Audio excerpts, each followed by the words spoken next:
Mike, turn your games down. Hi, everybody. Welcome to episode 181 of Games My Mom Found. I am Mike Albertin, and who's... I was trying to come up with something that works for time in a song, and it's not. It's about time. Who's with me tonight? Life is pretty strange, huh, Mike? It is. It really is this week. Yeah, hi, this is Dominic again. Hello, I'm back for the umpteenth time. And where can people find you at? I'm on Dissonant Waves on YouTube. That's my music podcast, and also on the Overblood Facebook group. That's it for now. I'll probably have more to report on next time I see y'all. Okay. And our other guest? Oh, hey, I'm Alyssa. And where my people can find you at? On Instagram, my Instagram handle is Alyssa Billy. And you do perler artwork. Not lately as much, but you do perler artwork. Yes, I do perler art. I'll be getting back into that soon, hopefully. Good, I need more pieces for my house. All right, and we are here to talk about a game that I have been meaning to put on this show since the show first started, and I wrote my random list of games I wanted to play. Life is Strange, the first one, which came out. The other ones are good too. I will talk about them eventually. And this came out the first episode came out in 2015. Oh, the whole game came out in 2015. Okay. For Xbox One, PC, PlayStation 4, PlayStation 4, all the current stuff at that time. And now it's not on Switch yet, but it's going to be. PS3 and 360 as well. Oh, it was last gen too? Yes, but it was only download only for last gen. Oh. I played the PS3 version, so I would know this time around. Okay, when I first played this, it was Xbox One, and then I bought a PS4, then I bought a PC version, then I bought a PS4 version too. I did the PS4 version originally, but I wanted to try the PS3 one just to see how different it was. Was it any different? Just like more stuttery, more poppin'. Okay. That's cool though. I didn't know this was a late it was on PS3 360. Late gen. Yeah, I mean, I know I'm saying last gen, even though that's not last gen anymore. That's like 2 gens ago at this point. But to me, I'm still stuck in the PS4 or Xbox One gen. I haven't moved on. Fair. Well, plus I play all retro games in general, so I mean, I got nothing. Anyone who knows me, yeah. If you listen to the show, you know I only play retro games. I mostly play retro games now too, thanks to you. But that's okay. You're welcome. So I do have a history with this game. I played it. Oh God, I feel like it's been 4 years or so. I did come up with my Facebook memories, but now I can't remember exactly. I had played this. I was working at the Mall of America, working third shift, and I worked with a guy. And he's like, "You should play this game." And he wasn't really a gamer, and he recommended it to me. I'm like, "Well, I have a copy sitting in the stack of random games I keep buying that don't play." I'm like, "Okay, I'll try it." So I came into that game years ago knowing nothing. I was completely unspoiled when I played it. Unfortunately, when I beat it this time, I was spoiled and knew exactly what was happening because I already played it. But it's one of those games that we'll wait before we spoil it. But it's like one of those games that I feel like it's just so you have to go in blind, preferably. Yes. So Dominic, I know you played this before, correct? Yes, I also played this in 2018. This was the game that I played. I was moving out of my apartment with my roommate, who we were kind of falling out. And I was introduced to this roommate through like a bunch of adventure games like The Walking Dead and Wolf Among Us and all of that. And this was like the last one I was like playing as I was moving. So it's always kind of cemented in my memory as that exact like thing. Okay. And Alyssa, I know because we talked before this. This was your first time playing this, correct? Yes, it was my first time. So I'm glad I get to have somebody on this show that had no experience before. Yeah, it was. I don't know. I was thinking about it, and when I looked at the game at first, I was like, I wonder if I'm gonna like this. And then as I started to play it, I was like interested pretty much right away, and I got into it right away. And I actually really enjoyed this game. I'm glad. And there will be spoilers for this game, I kind of mentioned, just because this is a very story-driven game. So if you had not played it, I don't recommend listening to our episode. I recommend turning this off and coming back. Unless you already know the story, then it doesn't matter. That said, I do know a lot of people initially, when Giant Bomb did their playthrough of it, they found out about the game through that, because they just played through all of it because they were so engrossed. Oh, okay. That's cool, though. Oh, and this game was made by Don't Nod Entertainment and published by Square Enix. I should say that, too. Yes, they've now emphasized that it's Don't Nod. They've put the apostrophe back in. So I have no familiarity with this company before. I just know they made Life is Strange. Yes. And that was all I knew of them. They made Remember Me on PS3. Maybe one day I should play that game. I own multiple copies of it, too. Maybe we should do it on the show eventually. They also did Vampire, that RPG. And they did tell me why. I never played that either. That one I also want to play. Because it's very similar to Life is Strange, but not. Okay, and they didn't do True Colors then? Life is Strange? No, so Before the Storm and True Colors are done by Deck 9, which is another company that Square Enix, I believe, commissioned to do the games that didn't want to do. Okay. Because I think it's Square Enix owns it now. So, they just kind of contract it out to whoever. Funny story, though. You ever heard of Deck 9 before? No. I promise you have. They used to be called Idle Minds. Why does that sound really freaking familiar and I can't place it? They did Cool Borders. I never played those, but I know of them. Yeah, so they did Cool Borders on PlayStation, and now they're doing Life is Strange games. Okay.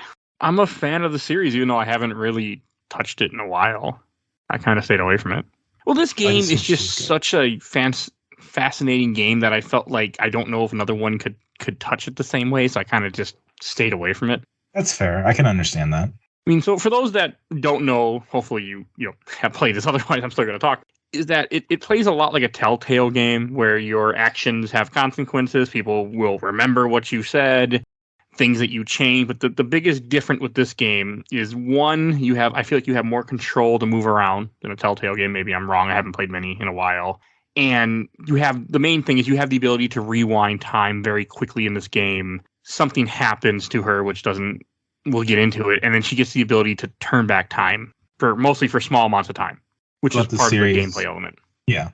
What I love about both 1 and 2 is that powers are like a part of it, but they consciously do not explain where they come from. Okay. Yeah. She's like, hey, this person has powers. We're dealing with it. I mean, I like her powers. I also I got such a kick out of this, and I said it before on Facebook. I'm going to say it again here. In the first beginning of this game, one of the first lines you hear, there's a character, Mr. Jefferson, sitting there across the table, and he says, "I could take any of you, put you in a dark room, take your picture when you're most desperate," or something like that. He says, and I'm just like, the foreshadowing. Foreshadow the Hedgehog. And I just love that moment because I had kind of forgotten about that. And then when I was playing this and it just hit me, I'm like, man, that is impressive. Like, to have that moment there where they kind of for anyone who's replaying this game, it's like, you understand our joke, but if you're not, completely goes right past your head and you just keep going. You don't think one thing about it. Like me. Yes. But you're not supposed to. You're not supposed to think anything about it. You're not supposed to question it. Mr. Jefferson's this cool photo teacher who's hip and awesome, and he's a famous photographer in the 90s, and you're meant to like him. You like him the entire game, I feel, and they did a very good job of making you like this character. This actually reminded me of something I wanted to ask the group.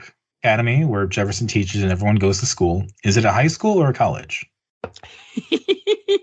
I say it's a college. They say both. They do say both. We had this discussion, me and Tiff, who was supposed to be on this episode but then couldn't make it, and and she kept asking. She's like, "Is this a high school? Is this a college? What the hell?" I don't know either. I don't understand. And the people that say both are like the freaking staff. Like, they don't even know. Everyone is like consciously 18. Like, all the main characters, I think, except for maybe Warren, is like 18. Which for most people could be college right away. Because, I mean, yeah. Also could be high school. Yeah. I mean, I was 18 in high school. I think I turned 18 at the end of high school, yes. I mean, so it's just weird. And, I mean, they have dorms, which is a college thing. You don't stay at your high school for the dorms. Unless it's a private boarding high school. Oh, okay. Yeah, some high schools have dorms. Like, my high school had a lot of international students, so we had dorms for them. Okay, you bring up a good point then. I just don't know. It was one of those things that doesn't make any sense to me in this.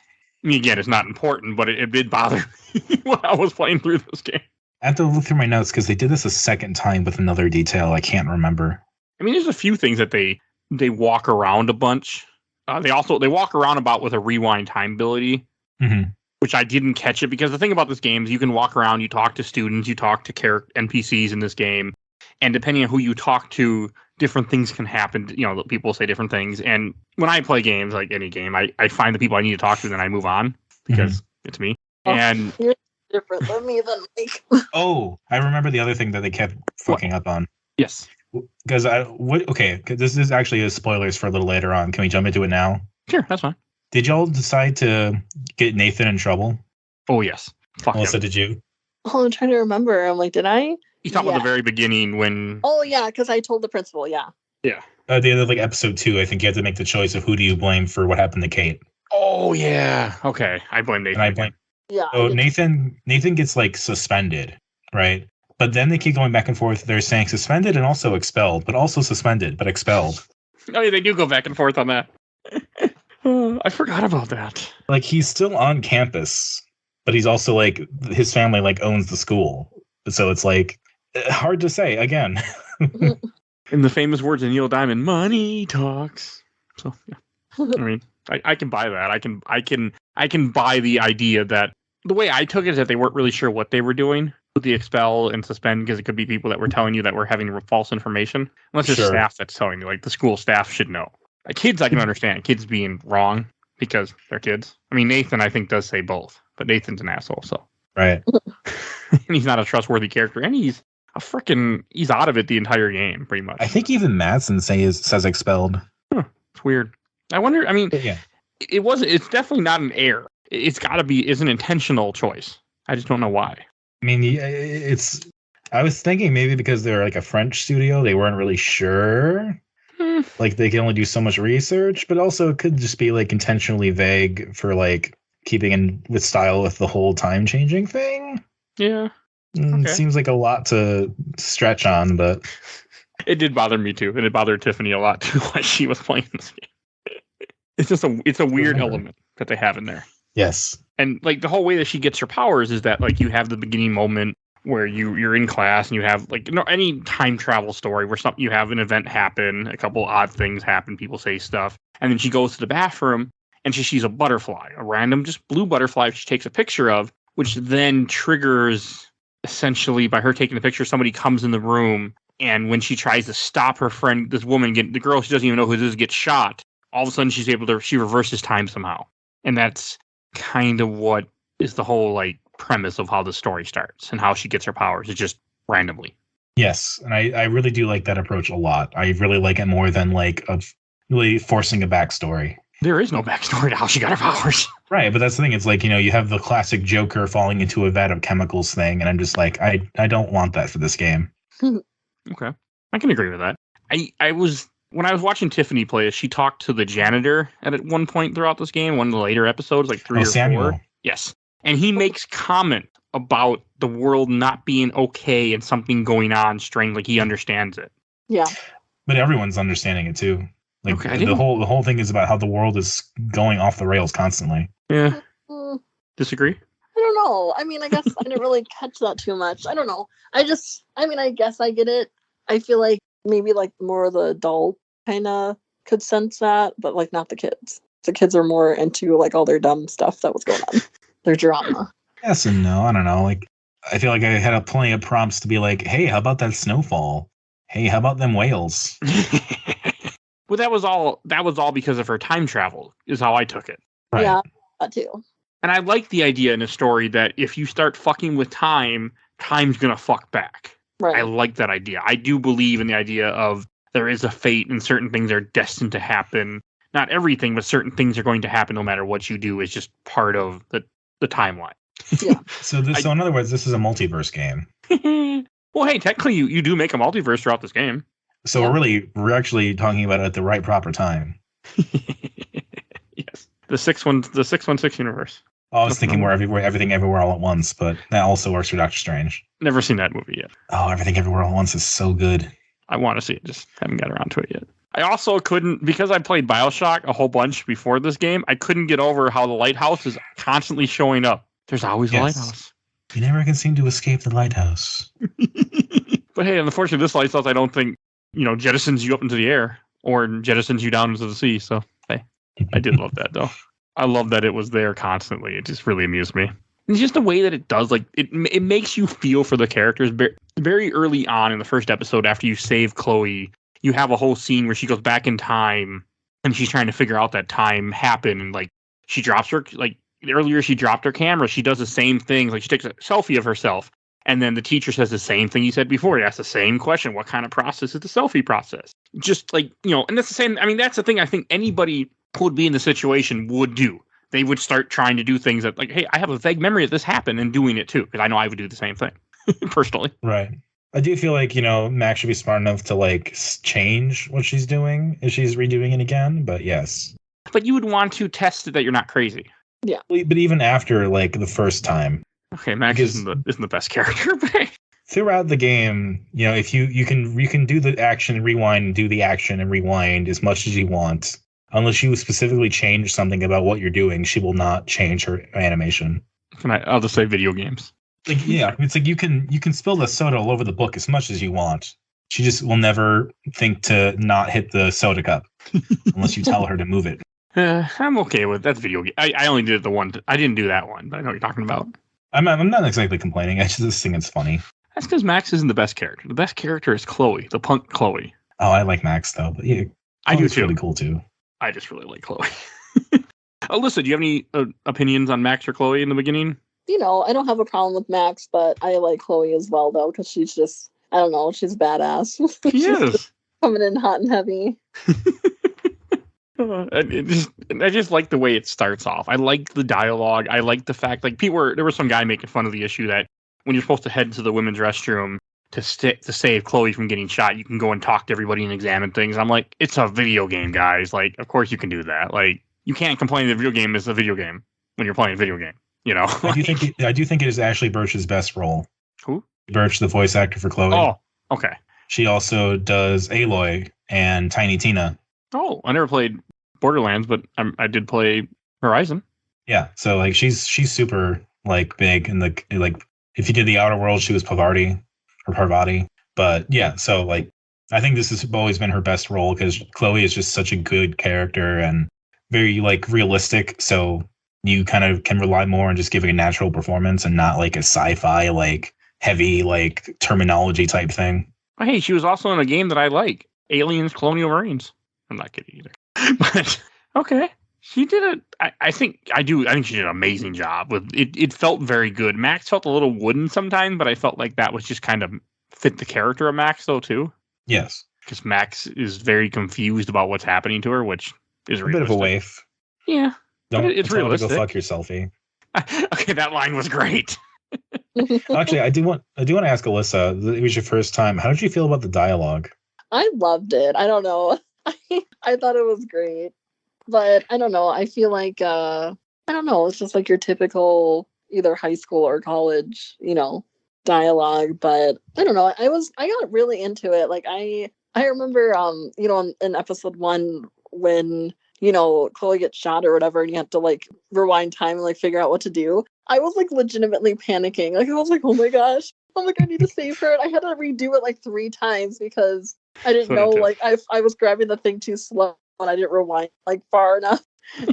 So, I don't know. Yeah, I really liked, like, all the dialogue and the characters and stuff, and this is a pretty good game. Because I remember when this came out, like, one of the big complaints was that it was written in a way that people thought it was kind of cringy because the over-reliance on, like, slang and, like, hella and all that stuff. That's a high school or college talk, I feel like. That's generation. Yeah, I mean, like, does it exactly maybe fit in with what was being said in 2015, 2016? Maybe not. But playing it now, I really don't think it was like that big of an issue. I think the rest of the game is just written so well. Like so many characters are just written so well that I really can just believe that's the dialogue that they had. It's totally fine. Yeah, it didn't bother me. I didn't notice any issues. I like the fact that they say hella. I like the use of slang in this instead of because I feel that fits high school or college or whatever the hell this is that we're in. Yeah. Fits that mentality. Right. I mean, I don't use slang that much anymore, but that's gone 34. But when I was 18, 20, I can guarantee you I used slang all the time. I'll throw it in here and there. I still use slang in certain things all the time. But it makes sense. I mean, it's one thing a friend of mine, a friend of the show, Bill Tucker, always says is language is fluid. And usually it's a reference to me because I make up words. Sometimes it's like go and put my own, trade on things as I do this podcast. And so that doesn't bother me because people, and again, it felt like all the characters kind of had their own type of style that fit. You had Victoria Chase, who had her own very stuck-up style. You had one of the guys that looked like a stoner, like Justin, who kind of, if you talk to him, has his own style. You have the nerdy girl, can't remember her name all of a sudden. Brooke, who has her own, style, who you can see, you can hear the jealousy in her voice that Warren is interested in you and not her because she likes Warren, and then she feels that Max is going after other people. Like, all that felt good, and all the wording felt good. I had no issues. I never felt out of place. Like, you have Samuel, the janitor, who to me seemed autistic, which I like too, that they had that in there. I mean, they never say it, but to me, it felt very like he was autistic. Yeah, I mean, they kind of gave him like a quirky-ish dialogue, or he kind of talks in third person, kind of communes with nature. It seems like, but it's like it felt like they were trying to like kind of throw you off and make him seem a little creepy or something. But then they're kind of like, well, no, that's just how he is.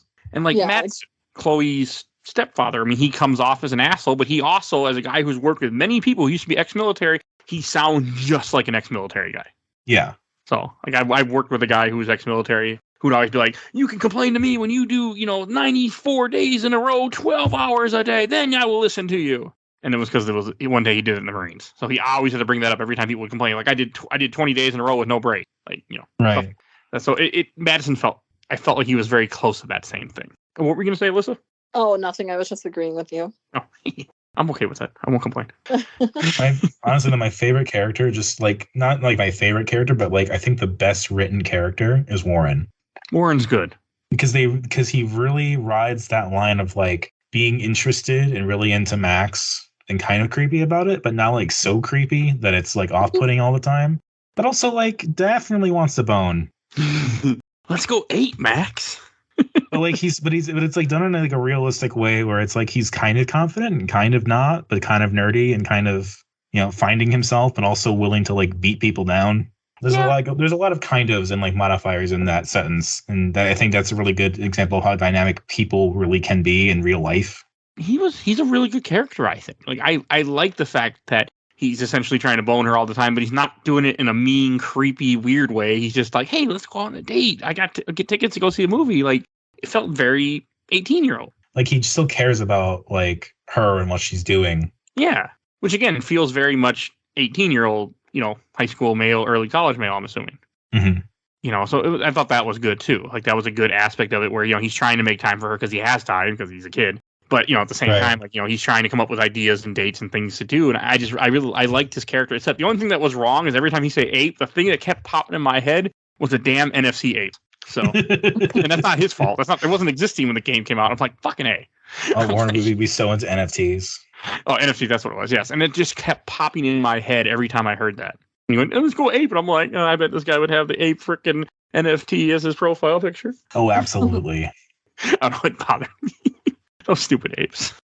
He's a good character. And I like their dynamic as the game progresses with him and Max, and how, because the whole game only takes place over the course of a week, and like whole, like, where he's trying to, hit on her and ask her out, and you help him with different things, and you can talk to him more, and he's there. And I like that. I really like their relationship. I also got to give it up to the game for like making character models that aren't like super pretty or like even like conventionally attractive all the time. Yeah, which was nice. Like, they're models that feel like people. Like, they just are people built differently, different kinds of people in different kinds of positions of power. I don't know. Yeah. Like, why is Chloe's mom Southern? Doesn't matter. She just is. But, I mean, I don't live in Washington, but isn't Washington a state where a lot of people might migrate to from other parts of the country? Sounds right. Okay. Well, they're also in Oregon. Oh, not Washington. Yeah, Oregon. Yeah. But I feel like people travel to those two states to settle. I know I want to, personally. So, at times, and I unfortunately, I know people from Washington, Oregon, but they're not on this episode right now. So, I just thought I was thinking about when we were talking about this beforehand. Just kind of occurred, like, oh, okay.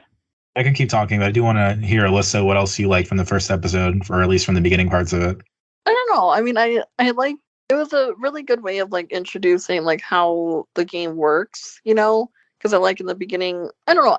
I feel like the things that I liked, it's throughout the whole game, but I just really enjoyed this game. Like, I really like going and like clicking on everything and like seeing what you can do, or like talking to a bunch of people. Like, I know, Mike, you just said that, you just do what you got to do and then you keep going. Well, I do not do that. Like, I like going through and, clicking on everything and seeing, what's what. But the only time that I didn't stop and like check everything again was when you had to like go and try to save her from, getting shot or whatever. I was like running to the bathroom because I was like, oh no.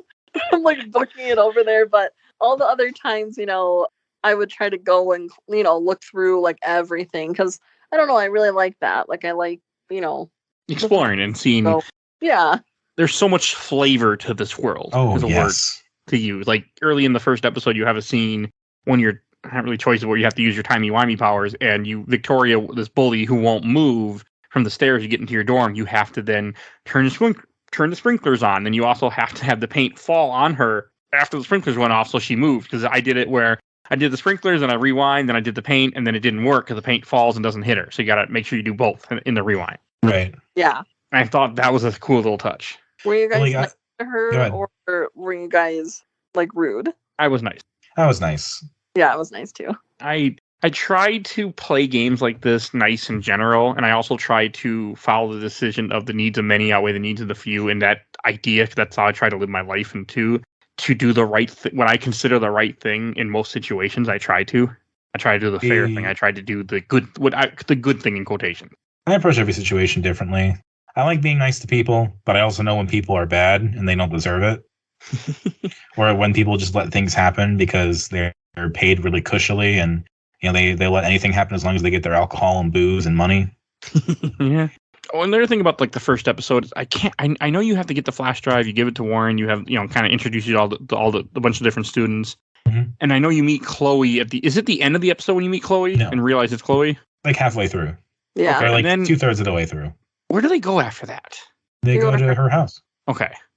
All right. Now, Alyssa, if you were to see your best friend of 5 years ago and not recognize them, and then you saw them an hour later and recognized them, wouldn't you think that was weird? Yes. She was like 5 feet away in the bathroom. Yeah, but she was in a hurry. She was there multiple times. Okay. I got nothing to say. But only when she almost gets run over by a car. She's like, oh my God, Chloe. That's a cool scene, though, when they get together for the first time. They're talking. And again, I do believe this. Like, you can run into old friends that you haven't seen in a long time, and everything just clicks right. Yeah. That's fair. Like, one of my friends on the show, Rich, who's on Red Fox, he calls himself on here, and he's been on a few episodes. We didn't talk for years. And then when we finally talked again after like 5 years, it was like no time had passed at all. We were just sitting there shooting the shit just like we did back in high school. So, I love that. I can buy it completely. And then I think the episode, if I remember right, it ends with when she tells Chloe she has powers, correct? Yes.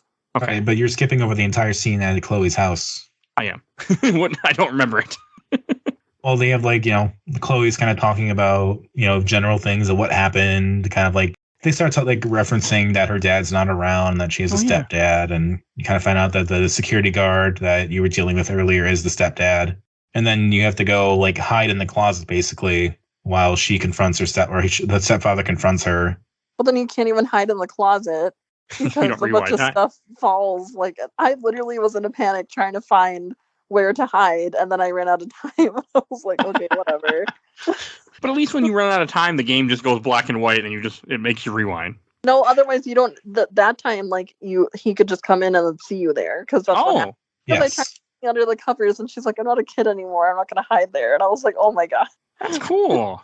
Yeah, if it's not game breaking or end of the world, I think it'll let you go through with not doing anything. Yeah, because then he was yelling and stuff like that, and then he could see that she was smoking pot, and he was like, well, whose pot is this, and blah blah blah, and then you can take the blame and say that it's yours, which I did. So that's cool. This time around, I just stayed in the closet and hid throughout the entire thing. I came out and hid in the closet because all the stuff fell down. You have to rewind time, then you can move the broom, then go in the closet. Oh, well, again, I was panicking. Yeah, that's fair. This game is all about time, so there were many different times where I understood the fact of that, so I would, when something would go wrong, just rewind time and see what new options I have. Oh. But again, I wish I had the ability to rewind time, just a few minutes. It's like, oh, I said something really stupid. That's the fun thing too, but the game also sets up a lot of scenarios in which you don't need to do it, but it's also beneficial to you if you do. Yeah. You don't even think about it unless you're really thinking about the implications of what time rewind actually does. Later on, you have to break into someone's dorm, and I think a lot of people would probably just figure out a way in, get the stuff, and leave. But because of time rewind, you can actually rewind and make it so you were never even there. That's what I do. But you don't have to do that. It never tells you to do that. I think that was just the way that I looked at it. When I was playing this game, anytime that you commit a crime or do something, my brain was, okay, since I can rewind time, I can rewind so I was never there. So that way my event won't have You won't have my fingerprints. You won't have, and that was just how my brain worked. Again, I wanted to be a detective when I was at one point in my life, so my brain tended to do that. But I love that the option is there. You know what I mean? Like that it lets you do both. Because I feel like some games will really push you into like making a certain style of choices sometimes. Yeah. And then after you do that, that's when you go to the lighthouse. Lighthouse. I think this is when she has the vision of the tornado coming and destroying Arcadia Bay again. Second time, yeah. Second time, okay, because she had the first one when she first rewinds time. Yeah. Which again, I like that idea that, which she doesn't understand at the point, but by her rewinding time, it's fucking with reality. I like that idea because I believe that's what would happen if we did it. I believe that time would fight back and try to destroy the person that's doing it. Yeah. Maybe. I don't know. That's my belief. We don't have time travel, so I can't say for sure, but that's always been my belief of time travel. And then the second episode is very focused on one of the other characters we haven't not spoken about yet, Kate Marsh. Yes. Oh, poor Kate. As we get through the episode, I have a very important question to ask both of you. How it went. But I really like this because this is where the game really starts to dig deep into what's happening. You have a little scene where you kind of find out that they're making fun of her, they're bullying her, and then you find out there's a viral video online where she got drunk or something was wrong and she was kind of like making out with a bunch of guys at a party. Mm-hmm. And it's not like her. She's a very Christian girl, let's say, very religious, very Catholic, is very upset that she was presented that way and has no recollection of what happened. Has no recollection of any of this doing, but went on. No memory. And I mean, again, this is where you already have a couple suspects. You suspect Madison, the security guard, Chloe's stepfather, because he was yelling at her in the first episode. And this can really affect, because the whole episode is all about while you're doing stuff with Chloe, your relationship with Kate and this how you respond to different things that happen. Like one time she'll call you, and it depends on if you answer the call or if you ignore the call. Right. And a very important thing we skipped over is they mentioned it in the first episode, and this episode even more, about a girl, Rachel Amber, who was friends with Chloe, who went missing. And there's all these posters everywhere, and people respond about it all the time, that this girl just went missing. Right. Which plays a very important part of this game. So yeah. This is also very Twin Peaksy. I've never watched Twin Peaks all the way through. I haven't either, actually. I just know the vibe. Okay. I watched the first season, but that's it, which isn't very long or good. So, but there's a missing girl. That's kind of like the heart of the story of like what happened to Rachel Amber. And the town is kind of strange. Arcadia Bay, kind of a fictional town. And like the way the town is reacting also reflects maybe what happened to Rachel. But you don't exactly know because things are a little weird and you have to figure it out. That's a good way to put it. I just like all the interactions with Kate. Like when I played it this time, because I knew what was going to happen to Kate, I was trying to purposely play it what I considered the correct way to try to change the outcome of the episode. Because when I first played this game back in the day, I did not. Oh. Well, it also very consciously says you cannot change the outcome. You would have to replay the whole thing again. Yeah. It ties every decision you make into like the outcome. Like you can screw up one or two things maybe, but you still have to get the end conversation correct. Right. Oh, I also found another thing weird. Again, this is going back to the school thing. When she leaves the school, there's a school bus that picks her up and takes her to where she wants to go. Which, again, makes it weird. This is a college. But it acts like a regular bus. Yeah. It's very strange. But again, maybe this is because it's a small town. So the bus driver does both. I mean, maybe. I know. I'm nitpicking. I had to bring it up.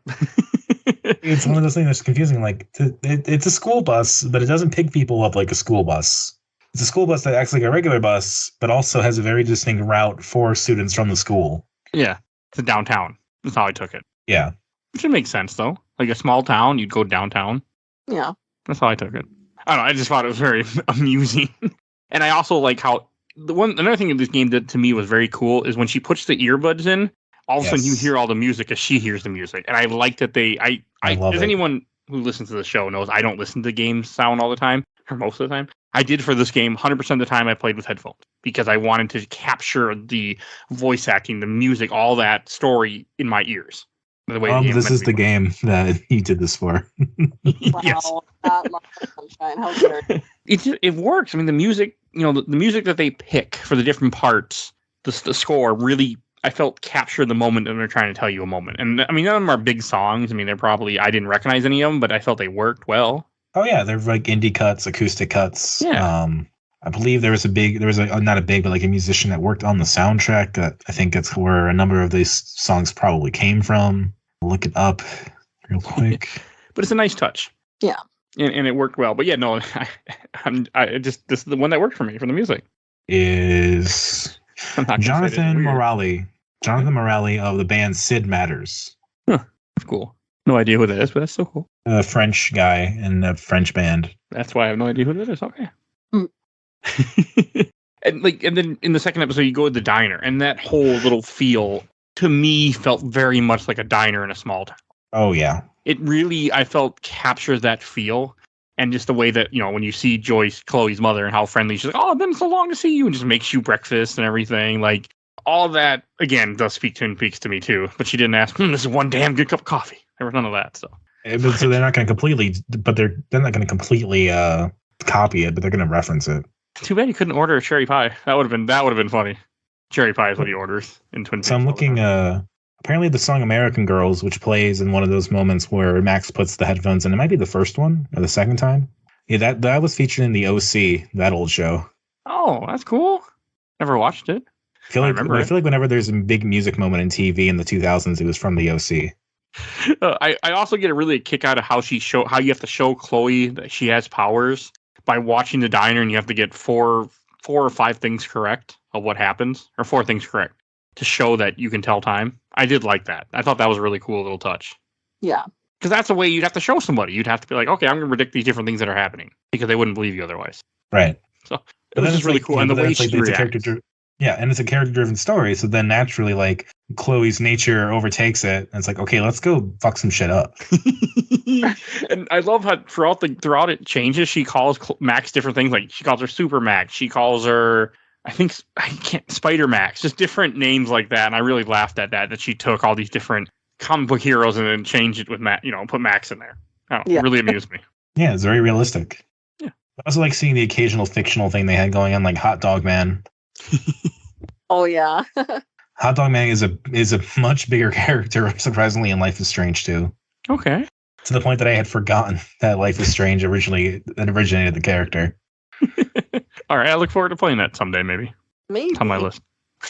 But there were just a lot of different, like, another thing with it is just like the idea of what that Chloe wants to do once they find out that she has power. She's like, let's go to the junkyard, my favorite spot, and go shoot some stuff. Like, that feels very 18-year-old punk girl. Yeah.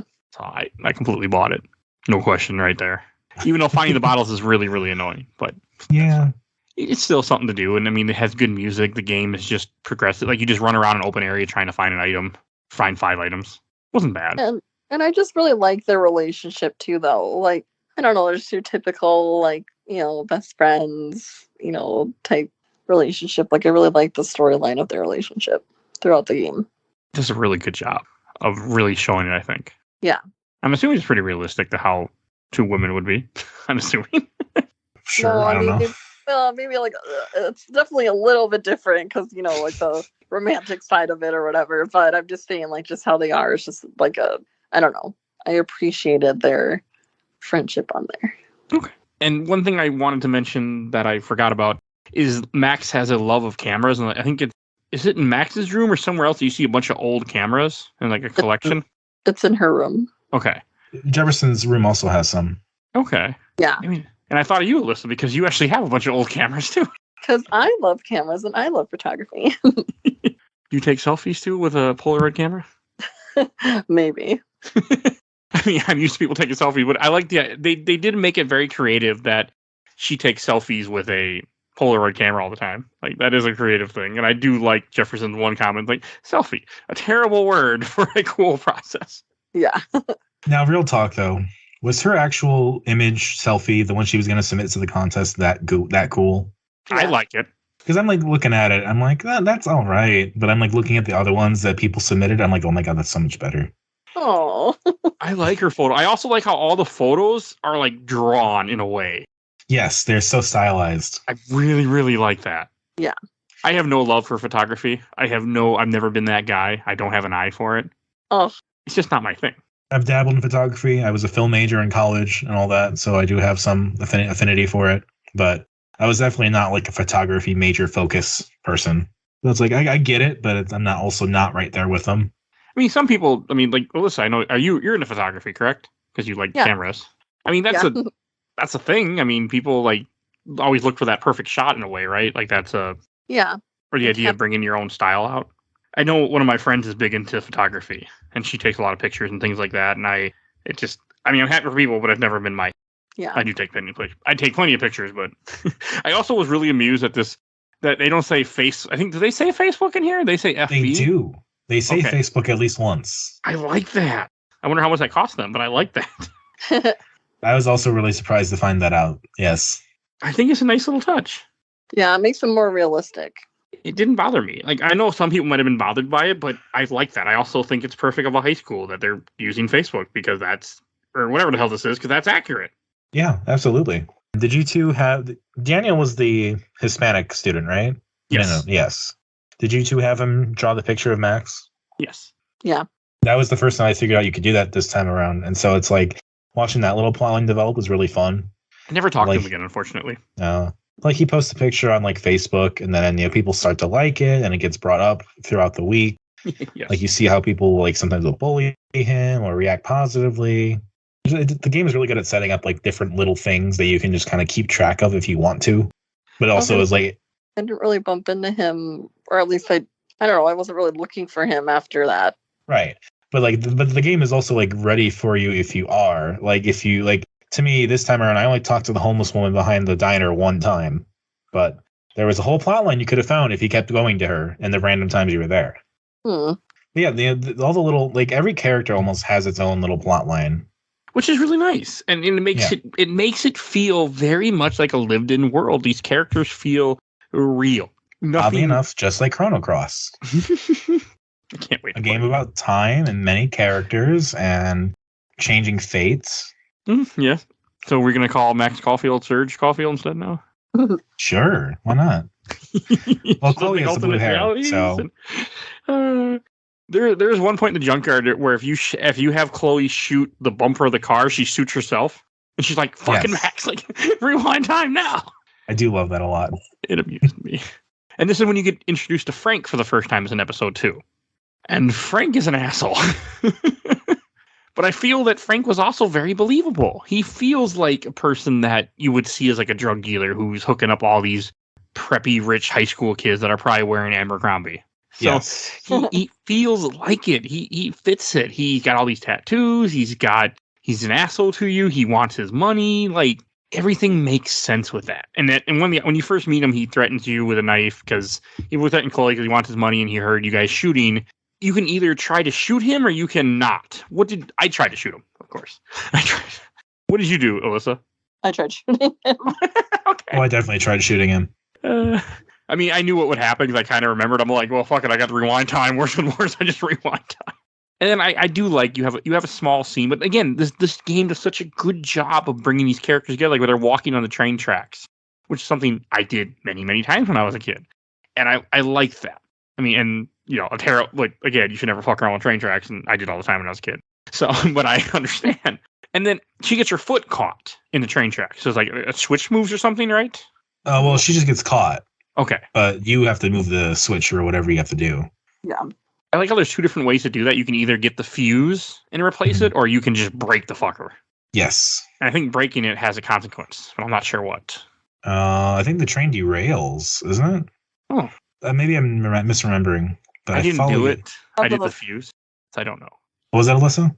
And I don't remember this part too much. I'm like, I just finished like today, like, episode 5. So like I have that like in my head so much right now. The other episodes are like, Well, we'll be talking about 4 and 5 so soon. It's just a small part, but it's a part that kind of makes you have to use time to save Chloe again. And I like the idea that because you save Chloe, fate is trying to kill her again. And kill her and kill Max, depending on what's happening. Oh, yeah. I like that, though, because I think that makes sense. Because she's fucking with reality. She's fucking with time. So time's like, okay, we're going to fuck back. I just love that idea. I love the idea of time being a power. Now, and then after you have this moment with her, is this when you go back to the school? Yes. Okay, and this is when... Well, wait. You think? I'm watching the video right now. You go back to the yes. school. And this is when you're in class and you have Victoria and Nathan being assholes to you, and then the class is interrupted because Kate is on the roof, going to jump off. Yeah. Which I think is also kind of dark, very, very dark, And it's a cool moment too. Like you see her powers, like she goes there to try to rewind time, but she can't rewind time to save her long enough. But she's able to like freeze time, where she's able then to walk in a daze past everybody and get all the way upstairs to the roof, and then her powers fizz out, which is interesting. I just like that they keep doing different things, so it's not just she can rewind time. There's other elements to it. You never get to stop time again like that, but it's a cool story beat. Mm-hmm. Yeah, like I feel like in other superhero stories they kind of focus on, oh, this person can just do this thing, but I do like that with Max. It's kind of a natural like progression of like, what else can I do? Like when pushed, what new power can I discover? Like what wrinkle on this? Yeah, and I liked it. And this is such a good scene because you get all the way to the top where Kate is, and she loses her powers, and you have to try to talk Kate down.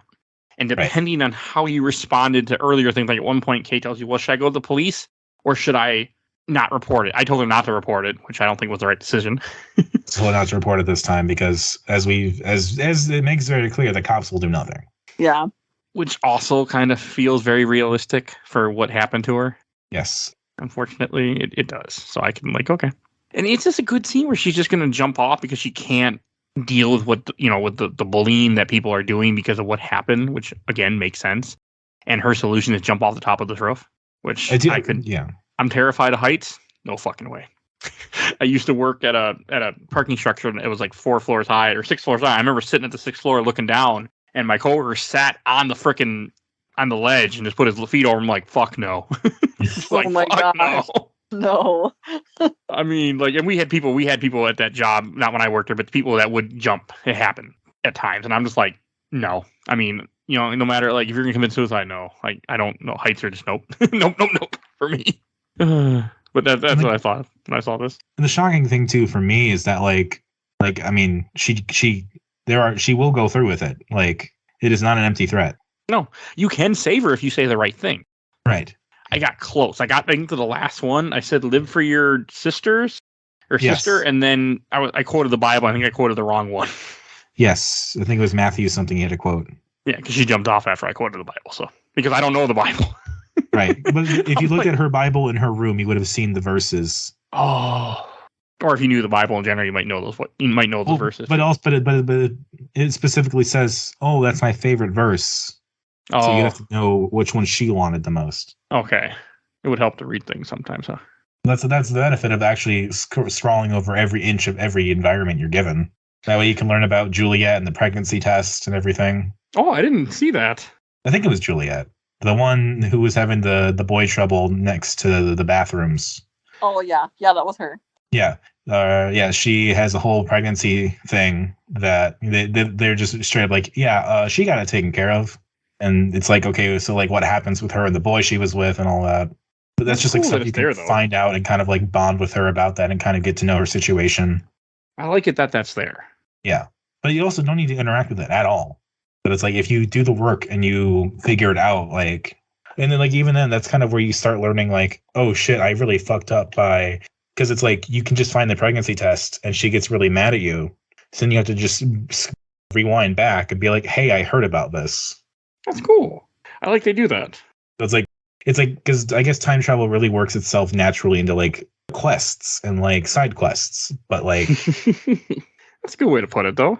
I mean, again, it's doing the video game thing, but I mean, again, a high school, 18-year-old college, I feel all that's pretty realistic. Yeah. Hell, it's realistic for high school, and that's for sure. Even middle school too, unfortunately, sometimes. Yes. Jeez, yeah. Yeah.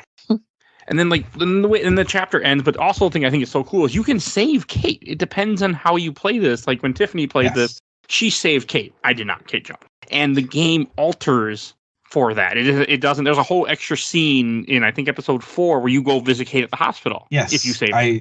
I let her die the first time I played the game years ago, and I saved her this time. And it's that's a whole new scene I'd never seen myself. Yeah.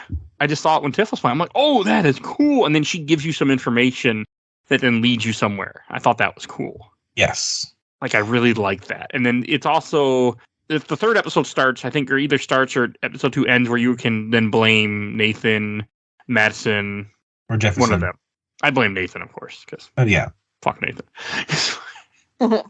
Because like there's also the undercurrent of like you trying to prove yourself to the principal if you decide to go down the route of telling the truth. Yes, which I did. But I think you can get the security guard fired, right, Madsen? If you blame him. Again, hard to say. Was he fired or suspended? Okay. I did get the game still treats it as like if he works for them, but. And then you go to this is episode 3 kind of feels like a filler in some sense because it doesn't. It's but it's also very much, maybe I shouldn't say filler. I should say more of a bonding episode with Chloe and Max. Episode 4 is really long as well. Yeah. Yeah. So it kind of balances out a little bit. 3 short, which is nice. I like that 3 was short. I wasn't complaining. Well, 3 starts off where you're at the school at night and you have to go meet Chloe, but you have to like rewind time to get past the president. And then you have a small scene where you see Victoria talking to Mr. Jefferson, where she's pretty much flirting with him, which I thought was humorous and true. So I just but he also is very like, I did not just hear that. Yeah. Like he still tries to be professional. Yeah, he's not very professional though, if you ask me. So, but he tries. At this point in the game, he's actually doing the right thing and like being the professional teacher man and being like, "You're not hitting on me. We're not having this discussion." Yeah, for now he's being professional. It's a good little scene. I mean, this whole episode, like where you're trying to break into the school because you're trying to get the files on the principal, or not principal, but on Nathan, I think, right? Everyone. Nathan, okay. Kate, Rachel. I do like this moment where you have your boyfriend, whatever he is, tell you how to make a bomb, and you have to go and find little materials and make a bomb. But when you blow open the door, neither of them thought the alarm would go off. Yeah. Yeah. Like they're like, "Oh shit, the alarm went off." Well, you set off a bomb, guys. What did you think was going to happen? Can you find the keys at all, or do you have to make the bomb? You have to make the bomb. I'm pretty sure. Fair enough. But then you just rewind time, and the bomb never happened. That's what I do. I like that you rewind time. She's like, "I better get this door open before she," and then you just open the door for her, like, "Hi." Oh, and is it this? I don't remember what episode it is, but there's one point where she says, "God, what does Chloe say?" She says, "Boo," something boo, because she's a punk ghost. I can't remember what it was. I think that was this episode. Okay, I laugh my ass off when she does that. It just, I think they were hilarious. Because I think Max was out at night by herself, and then Chloe scares her. Yeah, she's like, "I'm a punk ghost, get it?" And I'm like, I do get it. Oh my god. I like Chloe. I think Chloe's really cool. I also like this little scene of running around the school, having to collect supplies to make a bomb, and and then rewinding time after you set off the bomb to then get all the files on the students from his office. Yeah. And then they do a very teenager, young adult thing and go into the pool for some reason. Each episode. They got to do something stupid. Right. I mean, this is really a dumb moment to me, but I get it. Like, you just broke into a building, and your thing is, let's go swimming. And it feels realistic, though. Yeah, it's just like, well, we're out here. We might as well. It's Well, I think Chloe also wants time with Max to hang out and have fun. Yeah. And explore things. It's a really cute moment, too. Just them sitting in the pool. Yes.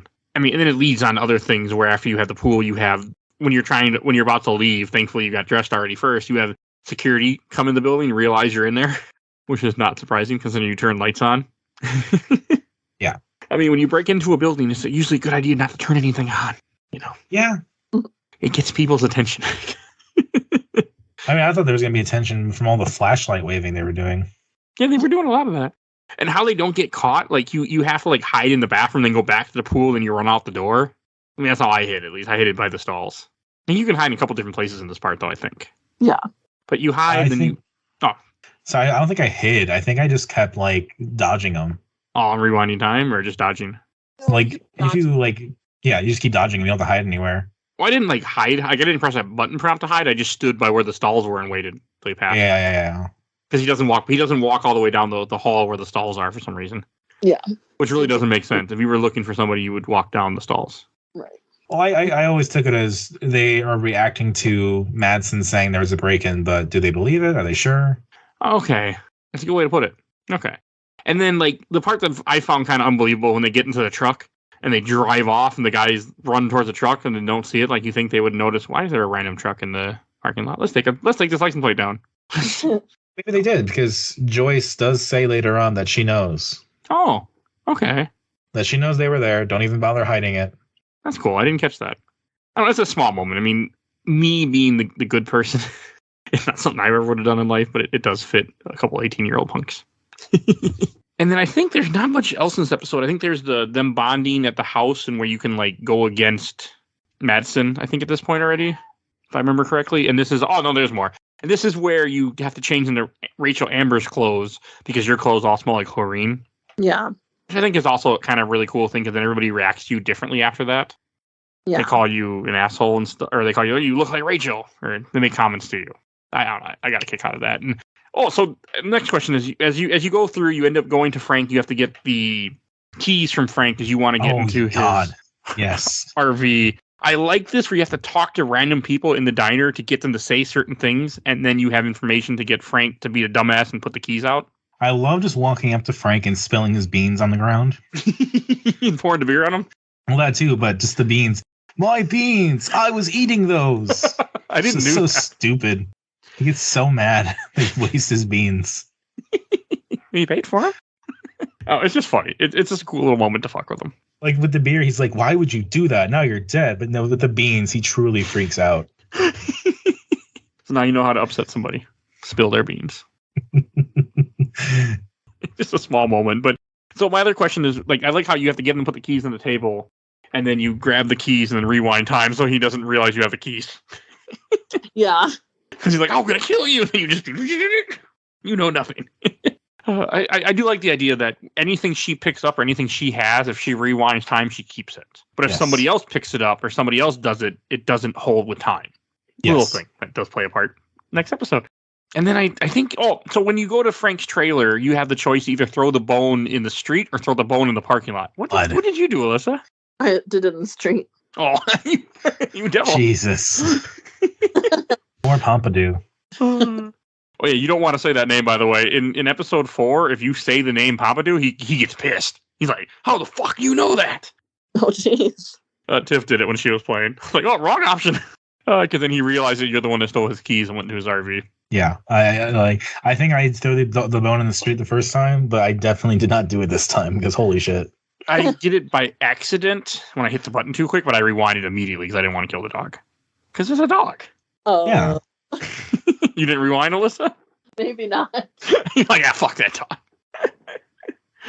It's just a cool little moment. And then like you go in there, you get information, you find out that he knew Rachel, he knew more about Rachel, and that Rachel was pretty much was sleeping with him, pretty much, which upsets Chloe a lot. And I think you have a small scene where they're arguing in the truck, which kind of plays a big part where she blames her father for what happened. And then who gives her the picture? Does Joyce give her the old picture?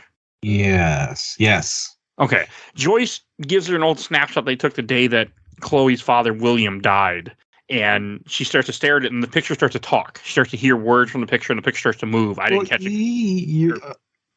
Should she do it at first? I mean, that's what happens at first? I thought so, or pretty quickly. Oh, I thought it was only at the end. Maybe I don't remember. At some point when she's holding it, it does it, though. Right. Like later on when she's like, when you can actually go into the picture. Yeah, you're right. Oh, maybe she's already back at the apartment, or at the dorm then when it does it. Yeah, she's back at the dorm. She's holding the picture, and that's when it talks to her. Yeah. I would do the same thing she did. I would freak out and drop it too. I can tell you that right now. My ass would have burned it too. I believe in paranormal stuff, and paranormal stuff freaks me out. So if I had a picture start talking to me, you're going in the fire picture. No question. Like, I won't have dolls. I don't like dolls. Like, Tiff had a 70-year-old doll at one point in storage, and I'm like, that's never going to be in our house. Like, that would terrify the hell out of me. Terrified. We sold it to somebody who loves dolls. But dolls, like, that type of stuff, nope. No, thank you. You don't want it to come to life and kill you, Mike? No. I used to have a fear of mirrors, too, when I was younger. I always had the fear I'd look in a mirror and something would move and I wasn't moving. Oh, no. So I don't like mirrors. I do like that, again, that once again, they kind of end the episode with, like, another wrinkle on the power. Yeah, because she can travel through time. She's able to look at the picture and travel back to that moment. Which reminds me of Butterfly Effect, by the way. I think the father can do that, if I remember correctly. I think the father, because Ashton Kutcher writes it down. That's how he travels through time. It's been a long time. It doesn't matter, but it's a cool wrinkle where she goes back in time, and then she goes to the day William died, and you have to go and grab the keys and throw the keys outside to hide them. There's something interesting about like your starting episode. Well, yeah, but the episode 3 ends on a cliffhanger. Yes, right after this, right after you alter time. I don't know. It ends when you go back in time, and you are in the alternate reality Blackwell, right? No, that's yes, you are right. After she resets time, you have that moment, yes. Oh no, you do have to change time first. Yes, you go back Yes, in yes, yes, time. yes, yes. You throw the keys outside. She's all happy, and then she wakes up back in present time, but she's wearing preppy clothes now and not her normal clothes that she was wearing. And she's like popular and friends with people. Yeah, which is also interesting. And that's when you have the moment where she ends up like, I gotta go see Chloe. And when she gets back to Chloe, that you have the cliffhanger of Chloe's now in a wheelchair. Because when their father didn't die, she ended up getting an accident instead, and she was paralyzed for life. Mm-hmm. Like really badly paralyzed.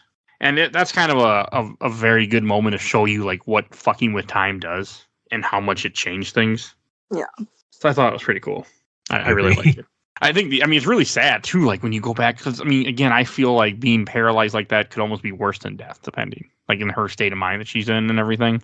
I'm not paralyzed. I don't know. So it just seems really sad because she's in a full wheelchair. She's also in terrible pain. She's dying. Like it's a really sad episode. Yeah. And this first part, when you interact with her, it's so sad. Like, and this is when you also see the beach whales again, like where you really see them. They talk about them, which were the beach whales an effect of her fucking with time? That's how I took it. I don't know. Okay, that's how I took it. I don't know if I'm right, but that's just my assumption. I think like every episode ends, she discovers a new wrinkle of her powers, and then there's a new odd nature event that happens. Whether it's snowing in summer or fall, or snowing when it's like sunny out, or like snowing, or like the two moons in episode 4, or the beached whales. There's always like a thing. Okay. That makes sense. I didn't really think about that, but yeah. I like that though. I like, again, as I've said many times, I like the fact that it's fucking with it. Yeah. And then you have a really it's a very touching, and episode 4 is fucking long too, but it has a very touching moment as this progresses where you kind of spend the day with her. They watch Blade Runner, which made me laugh. I've never seen Blade Runner, by the way, still to this day. You don't need to. I want to. I feel like I should watch it one day. I just never gotten around to it. Don't watch it when they're watching it. You need to be like on like something to watch it because it is so small, so slow. So you mean wait till I go to Vegas again? Okay. You need to do like a line of Coke. Oh, then that won't be happening. Okay, ever. So it is. Have some fun. the farthest I was going to go was edibles again, not Coke. So. I was so sleepy watching that movie. I watched it twice. It's on Netflix, and I'm like, I should probably watch this one day again. I think I've seen parts of it, but I don't really know anything about it. Like at the end of this, when they watch the movie, she makes a comment, well, do you think Deckard's a replicant? And I'm like, I got no fucking idea, Chloe. I don't remember this movie. I don't remember anything. I feel like that question might have been answered with the sequel, but I don't know and don't want to know. So. Oh, it was. Okay. The sequel is also so much better. One day I'll watch them. It's on my list. That's neither here nor there. But it is a nice little moment to have them, have reality stuff mixed in with the fictional video game. Yes. And also just seeing the ways that Chloe is written differently now that she's not like a punk. Because she didn't lose her father and that she suffered a terrible accident years later, has a much different outlook on things, which I thought was good too. But she still has like the sassiness. There's still a little bit of that in her, but it's not the same. Yeah, she doesn't have blue hair. She's not a punk. And this is when you get, I think one of the most touching moments is where she asks you to kill her. Yes. Because it makes it very clear that she is going to die anyway, eventually. Yes. And this way she just falls asleep. And she wants you to go and get morphine from the bathroom. And then tells you to just turn on the morphine nonstop. Yeah. It's $1 Million Baby all over again. That's a good movie. Okay. I didn't think about that, but I've never seen that. I think this game does it better. It's a touching little moment though. Yeah, it's a really interesting moment that there's the debate about whether it's like showing disability as like negative thing or like I didn't take it that way. A thing worse than death or whatever, but it does make pains to say that like other people are living like this, but in this particular situation, she's still dying. It's still getting worse. Yeah, because she makes it sound like she's like, I don't have long to live anyway. Oh, but again, like if you do the research and you flip through everything, it is very clear. Okay. Like she's going to be dead in like months? Doesn't exactly say months, but they're like, yeah, her whole system is just declining every day. And also the parents are probably going to lose the home very soon. Oh. Jeez. Because they spent everything to retrofit it to fit her needs. And that's another very realistic moment in the fictional world. Huh. Yes. The American healthcare system. So. Yes. It's true. I mean, it's very, very true. Yeah, but... I also like how it's a French person's take on the American healthcare system. They're also not wrong, but that's also more interesting too. But it's just a good moment. I didn't kill her. I was the I asshole did. that left her. You did? Yeah, I did. could do it. Oh, What'd you do, Alyssa? I did not. Okay. To me, this is the thing where it's like it's fictional, you know. Like I care about Chloe in this fictional scenario. I don't mind doing it. I mean, plus you know you're just gonna rewind time anyway. So. But do you? Yeah, but still, it's just so sad. Okay, this is when you don't really rewind time. This is where you jump into multiple universes or parallel worlds. You jump out of the world in which this happened, but it still happened. You never rewound time. Good point, because by changing the event of the father dying, you change and made a different reality that popped out. Right. You never go back to the original world you were in. You just keep going to different worlds. Right. Which is why I don't think time travel is possible. Okay. Because like the way Max was acting this time was different. Because she knows what's going to happen, so she's just like by the fireplace and like just waiting for him to leave. Yeah, because she's completely aware. Yeah. So like again, she acted differently, therefore it's a different timeline. Okay, good point. And then this episode just keeps on going. Yes, like ideally that'd be like the halfway point, right? But it's not even. No, because then you jump back to the previous world, sort of, and she hugs Chloe. She's like, "You're alive." She's like, "Yeah. What did you do to Max?" Yeah. She's aware that Max did something Max shouldn't have.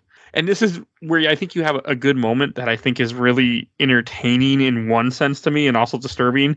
Where when you get back to the school, you meet Mr. Jefferson while you're with Chloe, and Chloe's like, "Man, you're hot for teacher." Makes a comment about that. And it's like, oh, if only you knew what this guy's been up to. Oh, yeah. Well, I think you still have to you have to do all the investigation stuff first, don't you?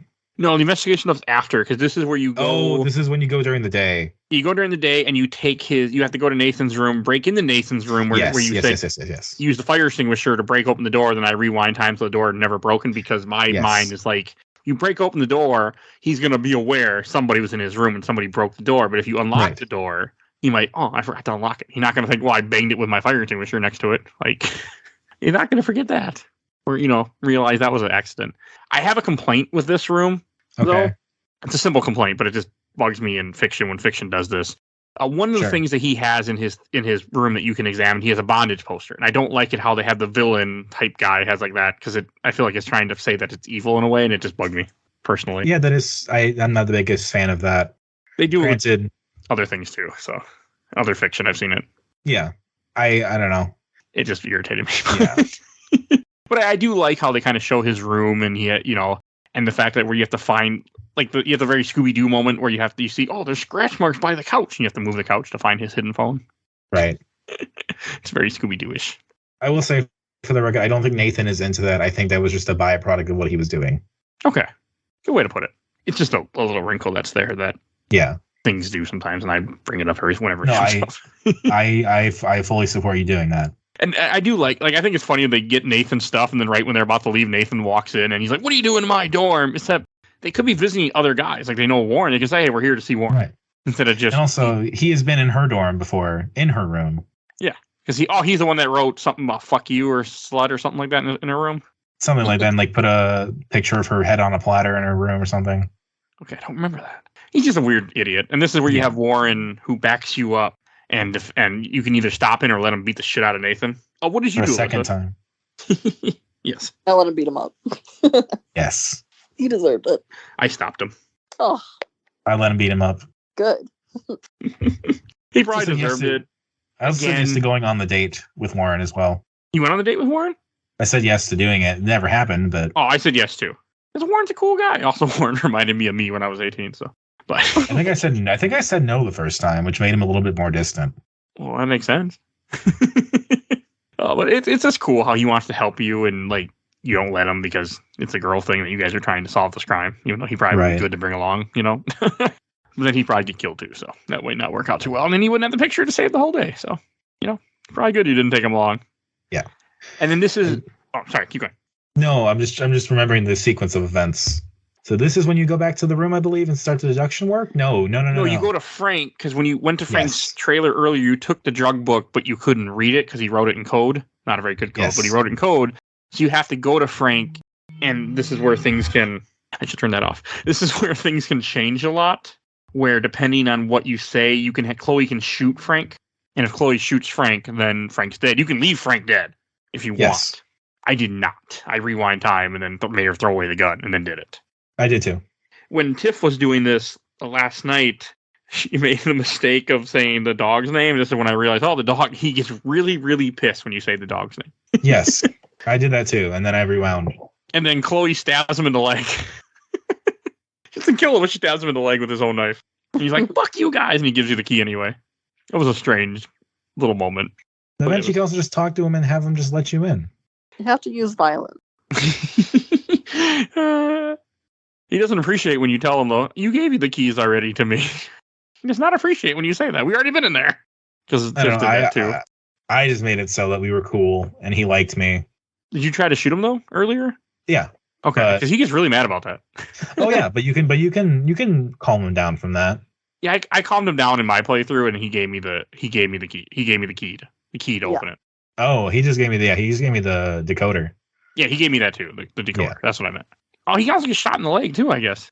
You can stab him in the leg, shoot him in the leg. That's cool. Yeah. And this is when they go back to the bedroom and they have to go and decode everything. You have to go through and look at the different dates and times of where they were at and put everything together. And it takes a while. I did this last night for Tiff because I'm like she was trying to finish it in time. She was trying to finish episode 4, so then today she could finish episode 5, which did not happen because she worked too long. But this part is not. I knew what to do, so I just did it really fast. But it's very cool that you're kind of being a detective and putting things together. Oh yeah, that's it's really cool. Like it's the analog nature of it is what I like. I'm just like, this section of stuff, what do you need? And I like how you have to unlock Nathan's phone. I couldn't figure out his PIN number, so I just purposely put in the wrong password and then used the number that he had on the card to reset it and get in the phone anyway. Mm-hmm. Yeah. Did you guys figure out the actual PIN, or did you do the same thing? No, I did the same thing because I couldn't figure it out. At least this time, I just did the wrong password until I put in the big one. Okay. It's a cool little thing. Like, you have to do that to get into his phone, and when you get into his phone, I think you get some more info, and you still have more info put together, and then finally you put everything together and you get the coordinate of this cabin that he's been at a whole bunch. It's not a cabin, it's a barn. Oh, barn. Yeah, barn's more correct. It's this is when things start to go to hell though. I think this is one of the creepiest moments in games, kind of, in a way. Like, you go to this barn and then you get in pretty easily and you have to push some things around, but it's when you're inside the barn you find a very creepy moment that I want to talk about. You don't want to talk about? I do want to talk about. First, I want to say about this code. First, you have a code where you have to put in the certain code. I couldn't figure it out because there's no numbers in the barn. You have to look at the key code and see there's 3 keys that are pressed more often, and you use that to figure out what the code is. You can also just look at the passcode sheet. I didn't find a passcode sheet. Yeah, you did. From when you got Nathan's stuff, it was the passcode sheet was mixed in. Okay, I didn't go through my old document. Yeah. Okay. So it was the one that was written in red, like 572 or something. I used Google, and Google told me. Okay. I was because I couldn't find the phone password, but I'm like, well, surely if it's a 3-digit password, that's also this thing that's clearly written here. That's cool. Okay, I'm glad they put it somewhere else. I was really confused. I'm like, well, the internet helped me, but okay, that's cool. And this is, I think, when the game gets the most fucked up. When you go into the dark room and you see binders with different girls' names, and you see Rachel's name and Kate's name and pictures of girls tied up, like unconscious. It's really fucked up. It's good though. Like, I like how when you see the duct tape, she's like, it's not a good time. You find duct tape in a bunker. I just thought that was odd. Like, I mean, doesn't that seem normal? But nothing here is normal when you see like just the weird setup of the dark room. And when you think Nathan is a serial killer, then like he's the one that did all this, even though it's partly true but not completely true. And then you think the episode would end there, but it doesn't. This is where it goes too long. So this is the thing. It's like they do the thing in every like preview at the end of the episode where they tell you what's going to happen next time, right? They put you in a place. That's why, like in episode 2, they show the train sequence. Like that's like at the end of the episode. Yes. Here, for episode 4, they just tease the whole Vortex Club thing. So the whole time you're playing this, you're like, "Where's the Vortex Club party? Where's the party? Where's the party?" Then it's like you finish this barn sequence. It's like no. Now we have to go and figure out where everyone is and confront Nathan and do the whole thing now. And this part is kind of long, too. This is when you have drunk Warren, and I remembered what to do where you were trying to get into the VIP club of the Vortex, which is at the school, and they're all drinking alcohol, which seems like that wouldn't be happening when it's a school-sponsored function and they're 18, but hey. Well, A, the principal's drinking all the time. B, again, Nathan and Victoria, they're rich. They can do what they want. Okay. That does feel very true. Yeah. This money does work very well. Yes. I just found it funny that it's like, it's obviously a sponsored event by the school, yet everybody's drunk off their ass and high and stuff. Yeah. Oh, absolutely. But it's behind curtains. So it's like, if you weren't there. And then the way you have to get into the VIP club, I'm assuming they don't let you in no matter what. You have to go and push a speaker system into the pool and then rewind time when they're chasing after you. I kind of wish it killed everybody for a second. It should. That would realistically kill everybody. It does not in this, but I'm pretty sure if you drop in a live speaker into a pool, they're all dead.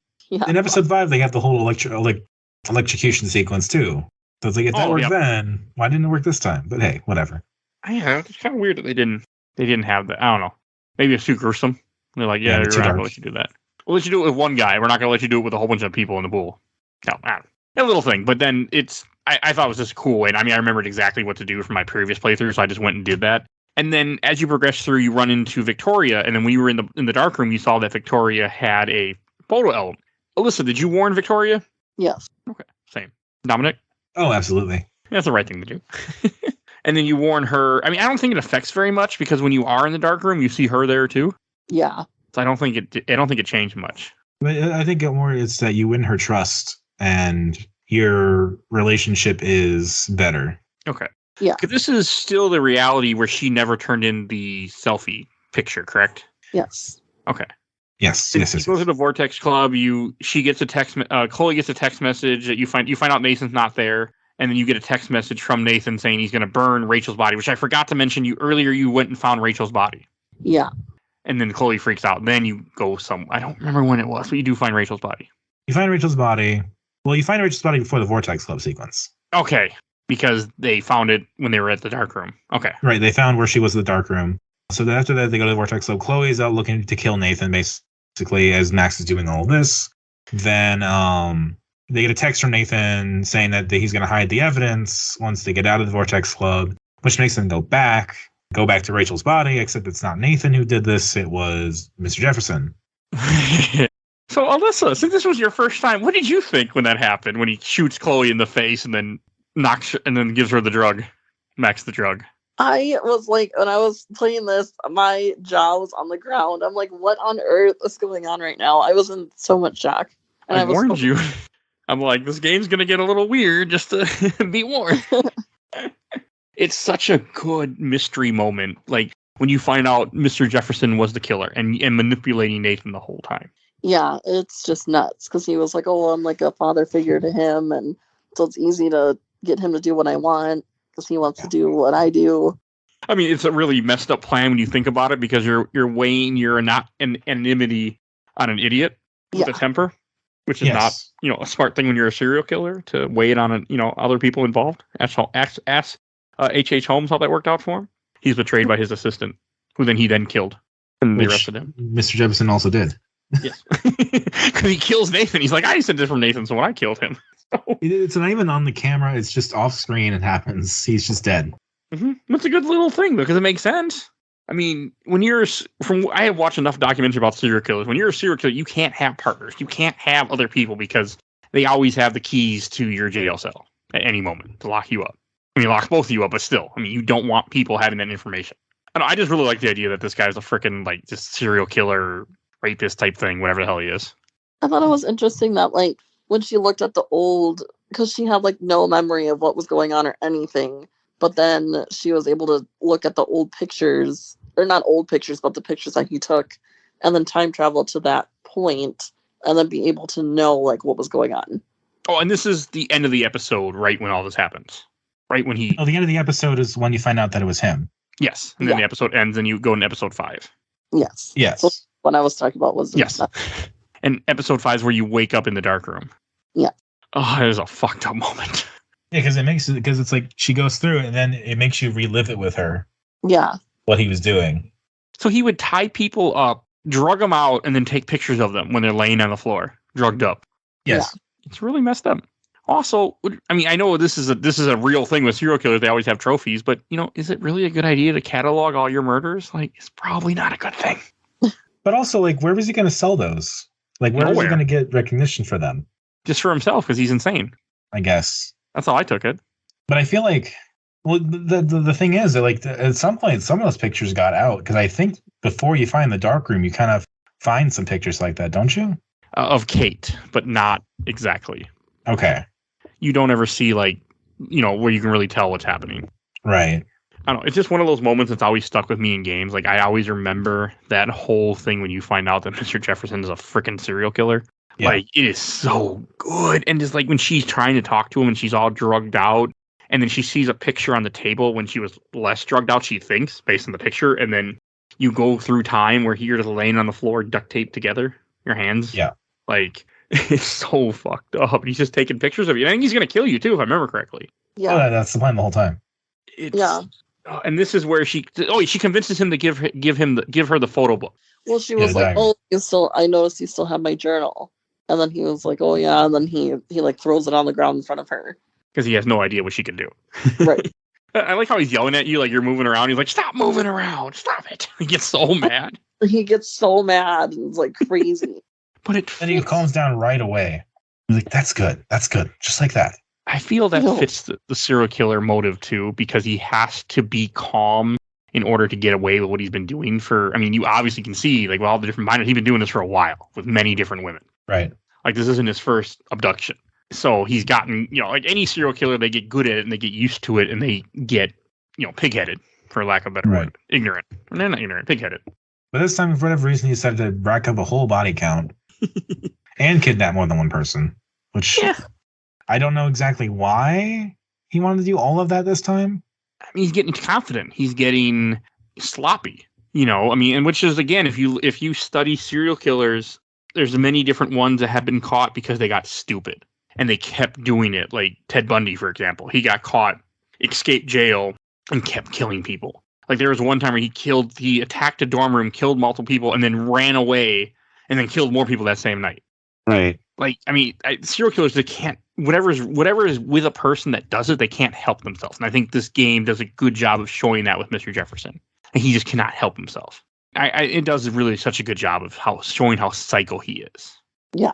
And then when she goes back in time, is this where she then uses the phone book and then turns him in? Or I don't remember what happened with the journal. Oh, let's see. She keeps going back and going back. And then at some point, she's able to go back to the beginning.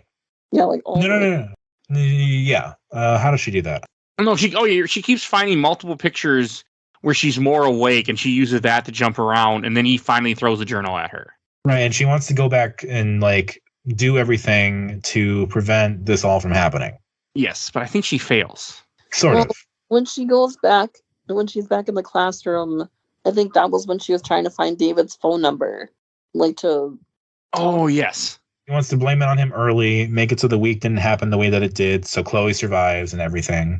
Yeah. Because it's when he throws the diary down for her that she can go back to that first selfie she took in the first episode. Yeah, because he kept it. Or it was in the journal. Right. Yes. Yeah. Okay, then does she still end up in the dark room in this one? Or this is the one where she turns in her picture and ends up going to the ceremony? Yes, that's where she goes to the ceremony. She goes to the ceremony, but also turns Jefferson in, so she couldn't go to the dark room either way. Yes, because he's already been caught. Yeah. Then she goes out to the place with the principal because she's on the plane.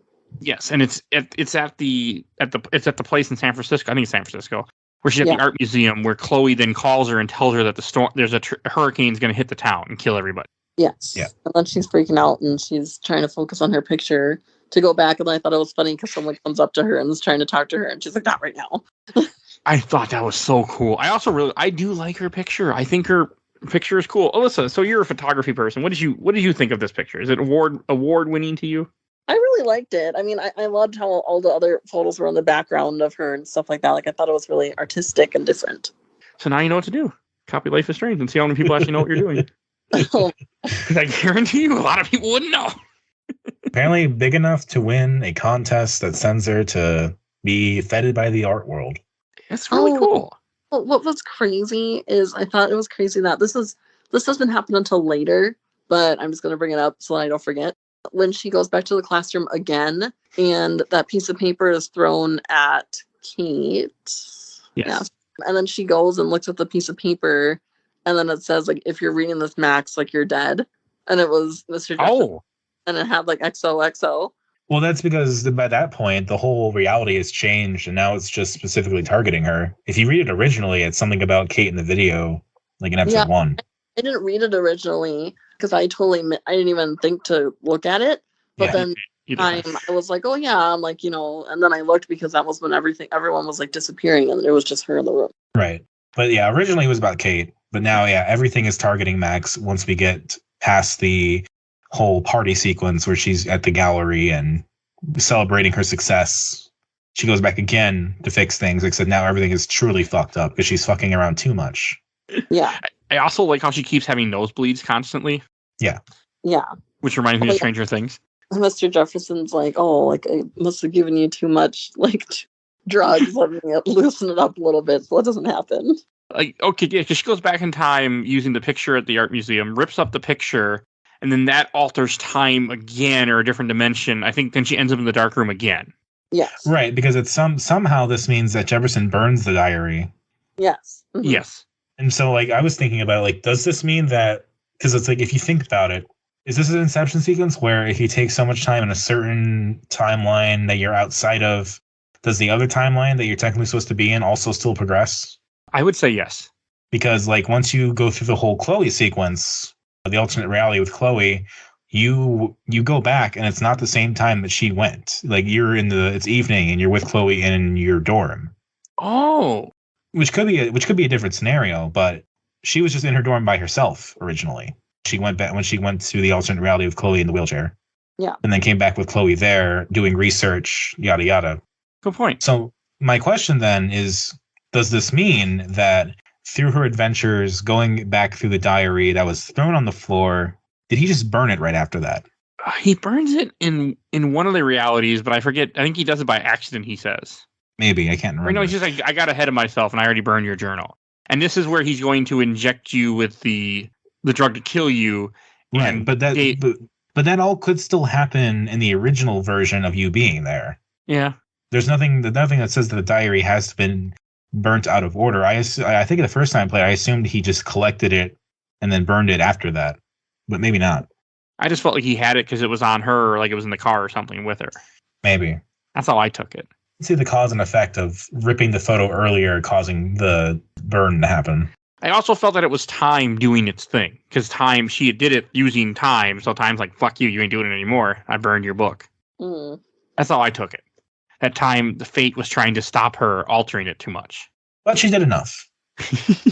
And then this is where you have Madsen then comes in. I had Madsen die on me multiple times before I was actually able to save him. Yes. It took me a little bit. Now, like if you warned him or if you warn early, look out, Madsen. He's like, how do you know that? And then he beats him in the face. But yeah. No, if you warn too early, he'll come back and shut you up. Oh, I never did that. Yeah, it happened to me at least once where I did it too early, and he just was like, nope, nothing more out of you. And he just injects you? Or just or hits me in the face. Oh, that was the end of that, huh? Mm-hmm. That's cool. And this is where then she finds out that Warren had a picture of her from the day before at the Vortex Club, and she has to go get Warren, but the terrible hurricane is hitting the town at the same time. Right. And when Madsen is capturing Jefferson, you can tell Madsen that Chloe's dead, and if you do that, then he shoots Jefferson. Yeah. Yes. What did you do, Dominic? Oh, I did that, absolutely. Oh. Are you, Alyssa? Yeah, I did that as well. Okay, I didn't. I did the first time that I rewinded, and I said, nope, we're going to let him live. Oh. Because I couldn't remember if he was going to kill himself after that, but then I realized he wasn't. I know for a fact that he does not die. I don't know. It felt like the right thing to do was just not let him get murdered, because then you have, I guess I'm following Batman's philosophy, then you have two murderers in the room. You're still left with one murderer. Oh. If Batman was to kill somebody, to kill a murderer, there's still one murderer. Well, I guess we'll have to talk about that at the final conclusion then, huh? Yes, we will. So then you rush back into town. The hurricane is happening. Everything is a mess. And she goes through all this, and you can kind of you can save people if you want. I did, but Yes. it felt pointless to me to save people because I'm going to rewind time again. Oh, I saved people. I did too. I also let People. one girl die. There was the one girl, I don't remember her name. Alyssa? Was it Alyssa? Yeah. The Did you girl let that- Alyssa die? I did. She's like, Max, don't come near me. Ah! And I'm like, well, oh well. I didn't rewind it either. I was getting hurt like the whole entire game. Like she would always get like hit by something or something or other. So Yeah, it's like one of the fun Alyssa died. subplots is every episode you have to warn her against something. Yeah. Thanks a lot, Mike. It's okay. I thought her name was Alicia for some reason, not Alyssa, but hey. So that's what I thought it was. But yeah, I didn't say it. I didn't care. I'm like, yeah, I'm gonna rewind time anyways. I know what I'm going to do, so I know you'll be fine in the end. I don't care. Rude. And this is when you get to the diner, you find people are all injured, and then I think it's funny how you're like, Warren, I need that picture. He's like, really? Like everything's falling apart, and you need this picture? He's like, what? I think you explained to him, even though he won't remember it, that you can time travel. Mm. I think Get pretty far, like professing love to him and everything, but not exactly that, but like kiss him and everything. Yeah. And then you warp through time again. And I don't think this is even the last time she does it either, if I remember correctly, right? Mm. No, this is where she warps through time so much that everything is so, I think, fucked up. Yes. Yeah, everything That it is- starts imploding. Wait, no, when does she see Chloe? She doesn't see What do you Chloe until later because I'm trying to think, when does she go back to the school? Because then there's a bunch of birds hitting she's in class and there's a bunch of birds. Oh, okay, now I remember. She uses the photo with him, goes back to the Vortex Club, sees Chloe, Yes. tells Chloe that they need to go back home, convince Madison about Jefferson, and they do that. Yep.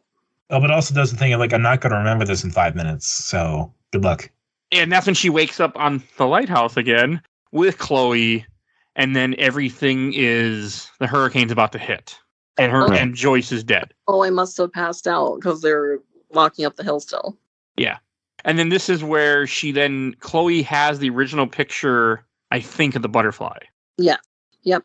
Yeah, because then she says that, she was saying that like she's supposed to die and that the universe is trying to, have her accept her fate and blah I blah don't blah. think that's still after. Well, the making the final choice comes after this. Yes. Because you still have to go through the whole fucked up sequence. Mm-hmm. Oh, okay, wait. All right. Well, yeah, I'm just thinking about like when she was in the classroom and like all those birds were like That's right after this. I'm trying to see out the window and see all the dead birds. I love that. I'm trying to see what she says. I have a video playing in the background, and I'm trying to see what, because I'm trying to think if she hands her the photo at this point or what happened before you have the choice, but it's taking too long. I have a real quick random question. Did you guys see the giant squirrels out the window? No, I didn't. Oh, No.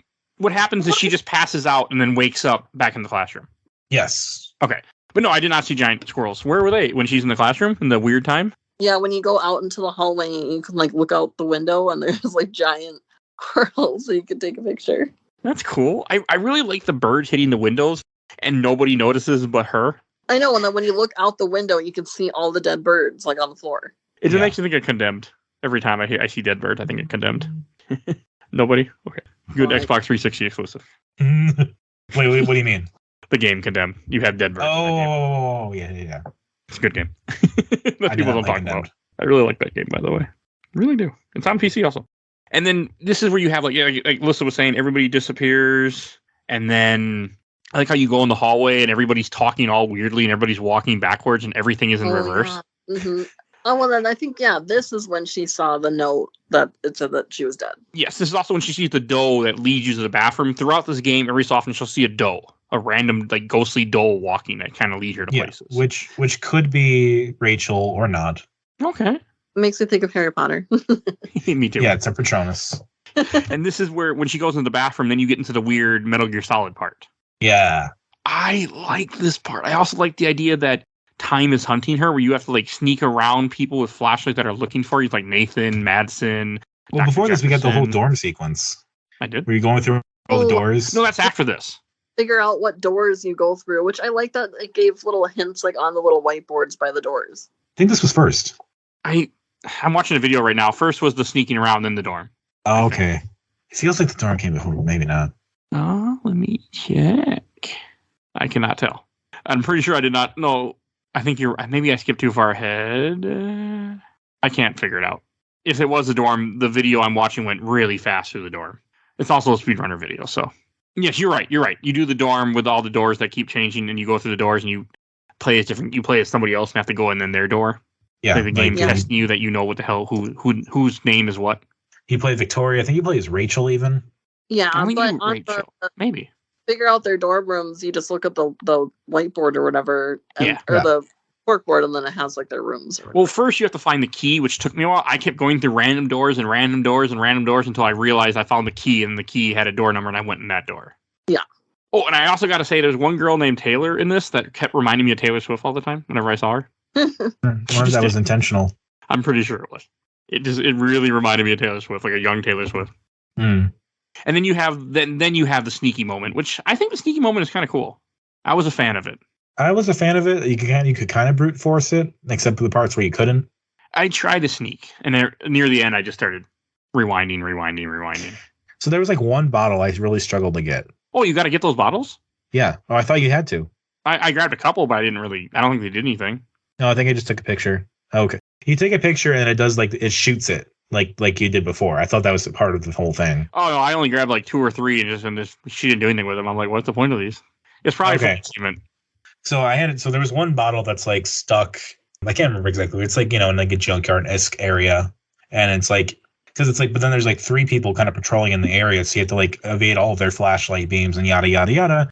Except, you can kind of rewind around them, but you only have so much rewind time, So it's like, eventually the game will just kind of give up and reset you if you don't have enough space to rewind or get caught by too many flashlight beams at the same time.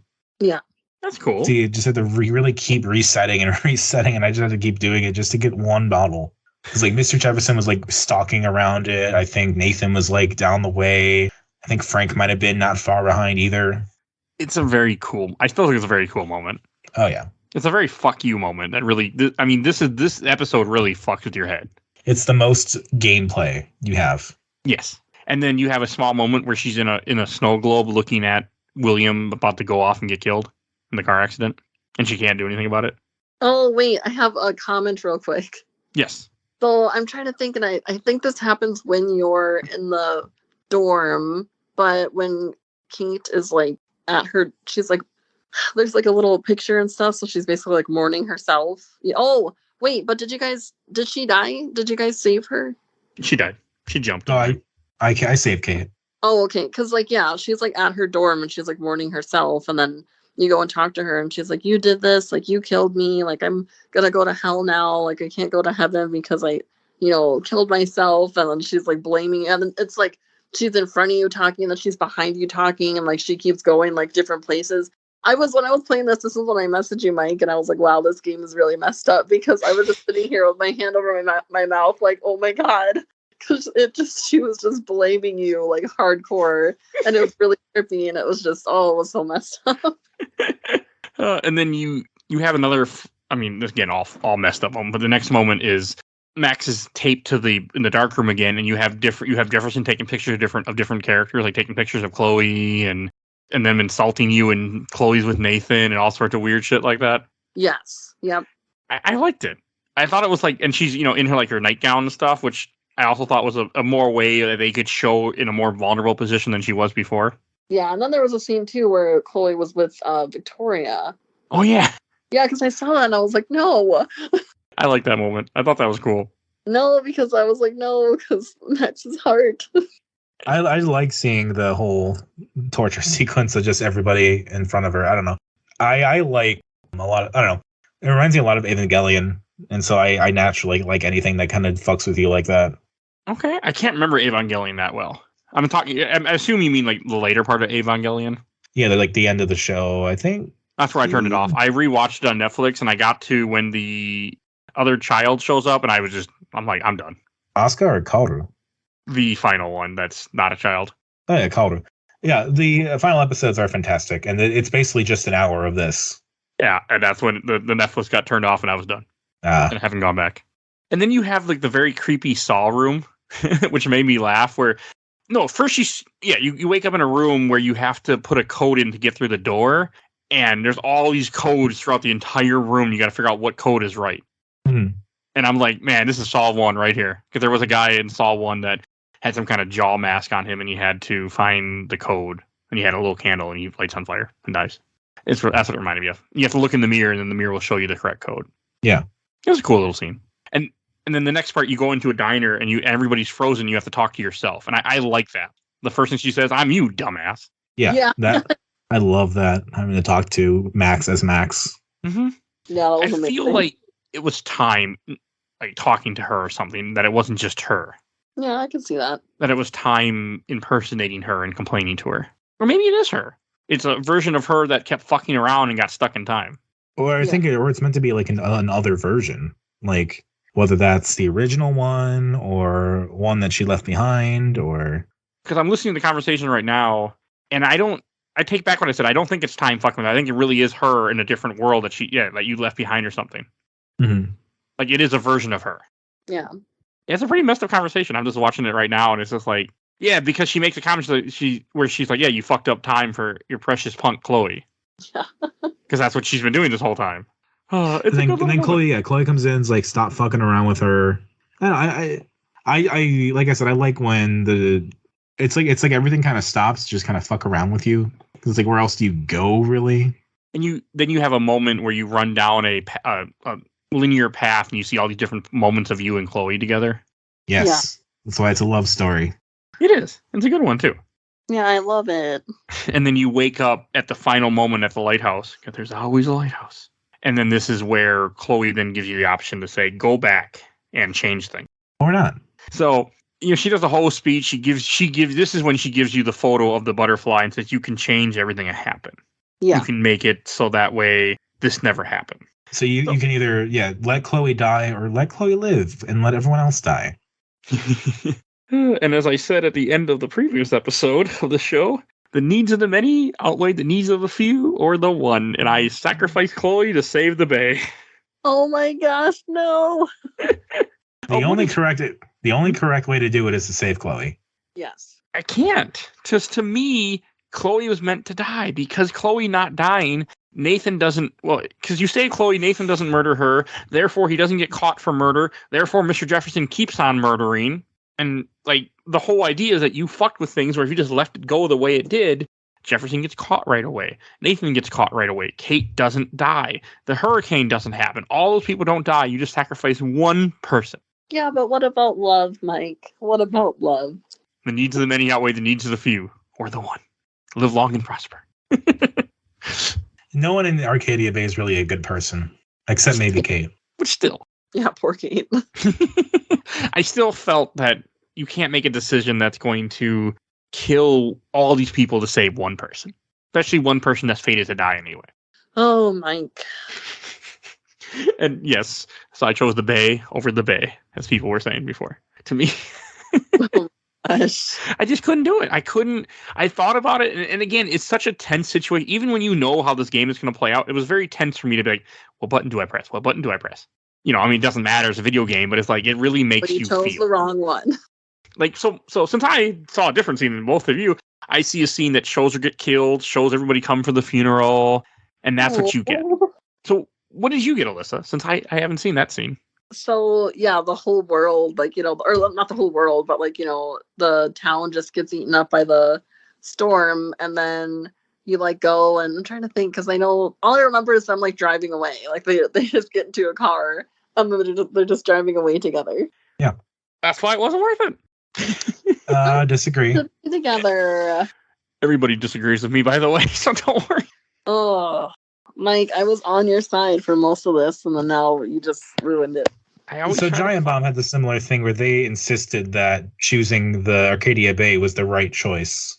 It also makes everything that happened in the game irrelevant. Yeah, so why do it? Because you never should have had powers in the first place. You tell me you're going to go through all of this just to make everything the way it was and have nothing happen? Yes. Wow. But you have the knowledge. Wow. The knowledge was the powers we gained along the way. I know it. I was thinking about it too. I'm like, this makes the whole game irrelevant and everything we just went through for nothing, but you did save people. So that's what matters. Well, you at least do something in life and you save your girl and hopefully live happily ever after. Yeah, you're 18. You're not going to live happily ever after. Oh my gosh, Mike. I mean, come on. How many people marry someone they were together with 18 and make it work? I only know one couple that made it work. That's my cousin. And that's it. That married at that young. She married her high school sweetheart. Aww. My high school sweetheart, I still talk to her, but we definitely aren't dating. We haven't dated since I was 19, and I'm 34, so. Or 20. I don't know, 21. She left me when I turned 21. Okay, 21. So, but I mean, again, it just doesn't work in most cases. So I say kill her. I say save people. I'm a heartless bastard. What can I say? Ugh. Yes. It's true. You know, you did the right thing of listening to the game and the audio for once, but you just completely reworked it by choosing Arcadia Bay. Am I making the worst decision I could have? Yes. The Bay over the Bay. Oh, I can't believe I you had to. She had to die. It wasn't my choice. It was time. Fate. It was your choice. Was You can your say choice. fuck time. Defy fate. That's the whole point. No, you can't defy fate. It doesn't work out. Ask Sir. Well, I guess Sir does defy fate, doesn't he? Never mind. I can make a joke, but because fate is a robot, if I remember correctly, in Cross. Yes, that's a different story. But I know. It's just you keep making me think about it since you mentioned Cross. well, I mean, even then, like Groundhog Day, isn't the whole thing about that defying your fate, defying his I fate, to constantly don't like that relive movie. over and over? Of course you don't. And that is Life is Strange. You know, like one of my least favorite plots in stories is like a thing where somebody fucks up something and then like has to spend the whole time fixing it to make things right again. I think Brother Bear is a really good example where he turns into a bear, he fucks around, then he falls from a huge cliff, and basically the whole adventure is getting him back up that cliff. Oh yeah. I haven't seen that movie for so long, so Never seen Brother Bear. This is like- Mike, I cried. It's just like, why are you spending all of this time doing this one thing? Like, give me a story with something to care about. Like, it's his seeing journey. one guy fix his mistakes for most of the movie is not exciting to me. How about seeing one girl erase all her mistakes at the end of the movie? End of the game, huh? It makes it feel like it didn't matter. I know. That's what I thought too, but I had to do it. Oh my gosh, Mike. Oh, I had to save the Bay.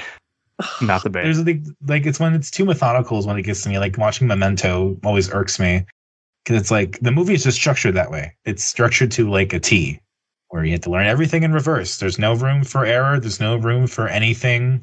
When you watch a movie like The Limey, and it's like The Limey is a movie that's similar to Memento in that it's about a guy trying to remember things, but it goes all over the place. It really takes you to different parts of the plot and like tries to weave together a story based on information you're learning as you go and make you actually like, I don't know, feel something, remember something, kind of take away something and kind of interpret your own meaning. I don't know. I always enjoy stuff like that a bit more, where it's like you're coming to a new conclusion. You're coming to something more than just, these are the events, I guess. They happened. Okay. I don't remember Memento very well. I haven't seen it in years. I just remember it being a good movie, but I don't know if that's true. But no, I mean, I don't think I made the right choice. I just made the choice that I felt I had to make. I was very tempted to choose Arcadia Bay, but I couldn't. And I was very tempted to choose the girl, and I couldn't. All right, any last things you want to say, or should we go on to questions, comments, or memories? This was a very good game. It was a nice surprise for me. Yeah, so whoever is listening, if you haven't played it, you should play it. Even if we just spoiled everything for you, you should still play it. Hopefully you already played it before you're listening to this, but yes. All right, and then I'm going to read some comments, question, memories from I watched the entire Orblood Super Replay. First one from Isaiah Bailey. Not many games get me to write 2 pages just to get my feelings out there. One of my favorite, easily. From Simeon Moore, easily one of my favorite games, playing it for the first time, and there's specific moments that hit me hard emotionally and didn't expect it. Protect Kate Marsh. I tried. Didn't work out so well. And from friend of the show, Joe Butler, who's on the show often, Life is Strange is on my list of games that had so much potential but is held back due to reasons. There's a couple of plot points left open or unanswered, such as Nathan Prescott was going to steal the totem at school and it affecting Max's powers, which there is no comment to that, I don't think, in the game, right? I don't remember anything about stealing a totem. I don't either. And Yeah, the I reason don't the either. storm hitting was supposed to be due to the consequence of playing around with fate, but all in all, the story is great and knows how to pull at my heartstrings. Also, Save the Bay ending is canon. There's a comic and the sequel confirms it. Which Save Which Bay, though? BAE. Yes. Oh, okay, now I want to play 2. Yeah, oh, so you just learned about what happened in 2, huh? I never played. I don't want to know anything else about 2. I never played 2, but But you learned the connection. okay. I'm asking, did you learn what the connection is? No, I have no idea. Why do you say now you want to play 2? Because he said that it's canon and the sequel confirms it. Therefore, she must be in 2 somehow, I'm assuming. all. Oh, okay, gotcha. Yeah, That's what I mean. There's something. Okay, so that makes me want to play. I never played 2. I've been interested, but I just didn't. I don't even own it, which is weird. Yeah, so like I loved 2 quite a bit when it came out. I think the last episode needs a little work, but everything else is great. But like playing this again, I really don't know which one I like better. Okay, that's Like- high praise. It's replaying this, despite it being such a linear game with choices, the writing is so good, and the ideas and the plot conceptions are so well thought out. Like, it's like it ends on a plot twist every episode, but every plot twist felt earned, natural, surprising. I don't know. They really perfected, I think, the episodic adventure series idea. I can agree with that for sure. And this last one from this group, from Star Myers, friend of the show, one of my favorite games of all time. I remember staying up all night in my dorm room in Japan just to play the final episode when it came out because I was so invested. Life is Strange game I have played or watched others play probably over 10 times, and one of the foundational cornerstones of my 7-year relationship. I wish I could experience the game again for the first time in all its glory. Yeah. Right? And one comment from the official Laser Time community from Eric Delaquila. The Save the Town ending was an emotional gut punch for me. I actually cried during the ending movie, one of the few times a game gave me the feels. It is sad. It's really sad when you don't save her. Alyssa, do you know about the ending, or do you want Mike to tell you? You can tell me. You see her have a funeral, essentially, for Chloe, and all the people show up there. Aww. And it's just really touching.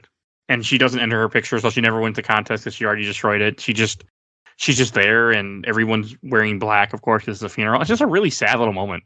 It's cool, just very sad. It made me sad, too. And made me question my decision-making, but I have to do what I do. Oh. I can't help it. It's the right thing. The needs of the many outweigh the needs of the few, or the one. Sticking to dogma doesn't always help you in the end. I know.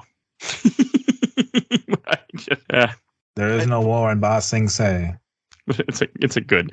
And from the last group, Giant Bomb, from Drew Blanton. So I have a weirder one about this. I have worked in gaming retail for about 13 years now and had a regular customer who really only played the big AAA titles, only plays like Madden, Call of Duty, that kind of stuff. He came in with his daughter, probably 16, 17 years old, and said she was looking for a game they could play together. I recommended Life is Strange after playing it with my wife, knowing what the story deals and a lot of the content relatable to a teenage high school girl. A week later, he comes back and tells me that he and his daughter both loved the game. It was one of the first things they were both really invested in doing together in a long time, and asked what other similar games I could recommend them. Probably my favorite experience in working sales I've had. That's great. And from Andre Cole, what is the best spoken line in video games, and why is it "Go fuck your selfie"? Yes. I really like that line. From whom? From Victoria when she says "Go fuck your selfie." Well, yeah, that's what I assume. But everyone says it at a certain point. It feels like. Oh, yeah, but it's just the Victoria's the one that first says it, though. Oh, sorry. Yeah, I just to get through into the dorm. I just love that the game also knows that that's so corny to say. Yeah, but it's hilarious. Sorry, I said "Go fuck your selfie." I think it's pretty damn funny. And then last comment I'm going to read from Paul Askew. Really enjoyed playing this with my wife a few years ago. A great game to play through together. Okay. Yes. I highly agree. Also, when I first played this, my wife also played it too. And she was going to play it for this time, but didn't finish it and working too much. So she was not on this episode, unfortunately. One day I'll meet her. If you ever come to Minnesota, let me know. I will. Because I'm around. And hopefully I should be working a 9-to-5 job and not retail craziness. So I should be around and have a life. hey. All right, and I think we should go to Shelf Stacker Box. And Alyssa, do you want to go first? Yeah, I will. Oh, I will stack it. Oh, Because I don't know. I really like this game. Like I haven't played a game like this before, and I really like the gameplay style. And like I don't know. I think, well, no offense to you guys, but like I'm young, and so like I don't know. I could like relate to like the characters a little bit more and stuff like that. You said you're young? Yes. she's 20. I'm 24. Yes. Okay. So when you guys were talking about slang and stuff like that, I was like, oh, because like for me, like it didn't really seem weird at all or anything. To be fair, I was about 24 when I played it for the first time. Oh, okay. Well, that's good. I was probably 29 or 30 when I played the first time. Old, Mike, you're old. Mhm. I'm old man. But yeah, I think that I would definitely play this game again and like maybe choose like different routes and just kind of see how it goes. So yeah. Okay. Unfortunately, I choose the same route every time I play because I don't have a choice in my brain. There's always choice. Free will is the entire concept of the game. Not for me. I can't pick bad decisions unless I'm achievement hunting, which I don't do anymore. So Ugh, I'm strange. Okay, that's all I got. I'm the strange person. we know because of your decision. And Plus, if you listen to the show enough, you know it too. So, and Dominic, what about you? Shelf Stacker Box. Oh, it's going on the shelf. It's a great game. It's a wonderful game. It's one of the best of that era. Okay. Like, it does what Telltale pioneered so much better than Telltale. It does. And like, as someone who played the final season of The Walking Dead and Life is Strange 2 back to back, or not even back to back, simultaneously, like, I think Don't Nod was always a step ahead. Okay. All right. I'll go last. I'm going to put this on the shelf too. I really enjoyed this game, and it has always stuck with me. And it's a game that I recommend to people all the time when it comes up. And I had forgotten some stuff. Like, I forgot how much I enjoyed it. Even though I knew the story, I still really, really enjoyed it. And it still was very heartfelt and made me care. Like, even though I made the choice to save the bay and save the people, I still regretted it. Like, I didn't think it was the right decision. I was just trying to make the decision that felt more democratic, maybe, I guess. I don't know. I have a weird thing when I play games that I try to save more people than one person type of thing. I try not to be selfish, which is, so that was kind of my thought pattern in this too. Odd, but that was my opinion for it. But I really enjoyed it. It's going on the shelf. I'm really glad I played it again. And now I'm excited I want to play more of their work, and I want to play other games in the series finally. Like, I need to get off my ass and play Life is Strange 2 someday. And I should really play Life is Strange True Colors because I own it. Also, don't forget Before the Storm. I do like Before the Storm, but not as much. I want to replay that again only because it's just a relationship drama, and that's what I really love to see. No powers. It's just Chloe and Rachel. It will be on the show one day, so I can say that for sure now. Mm-hmm. One day I'm going to put it on here and play it again because I want to. So, all right, and I think that's everything. Now I should introduce what we're talking about next week. Next week we are talking about a very edgy game, Shadow the Hedgehog. I was going to help out with that, but I decided no. I don't blame you. You played it and you're like, what am I doing, right?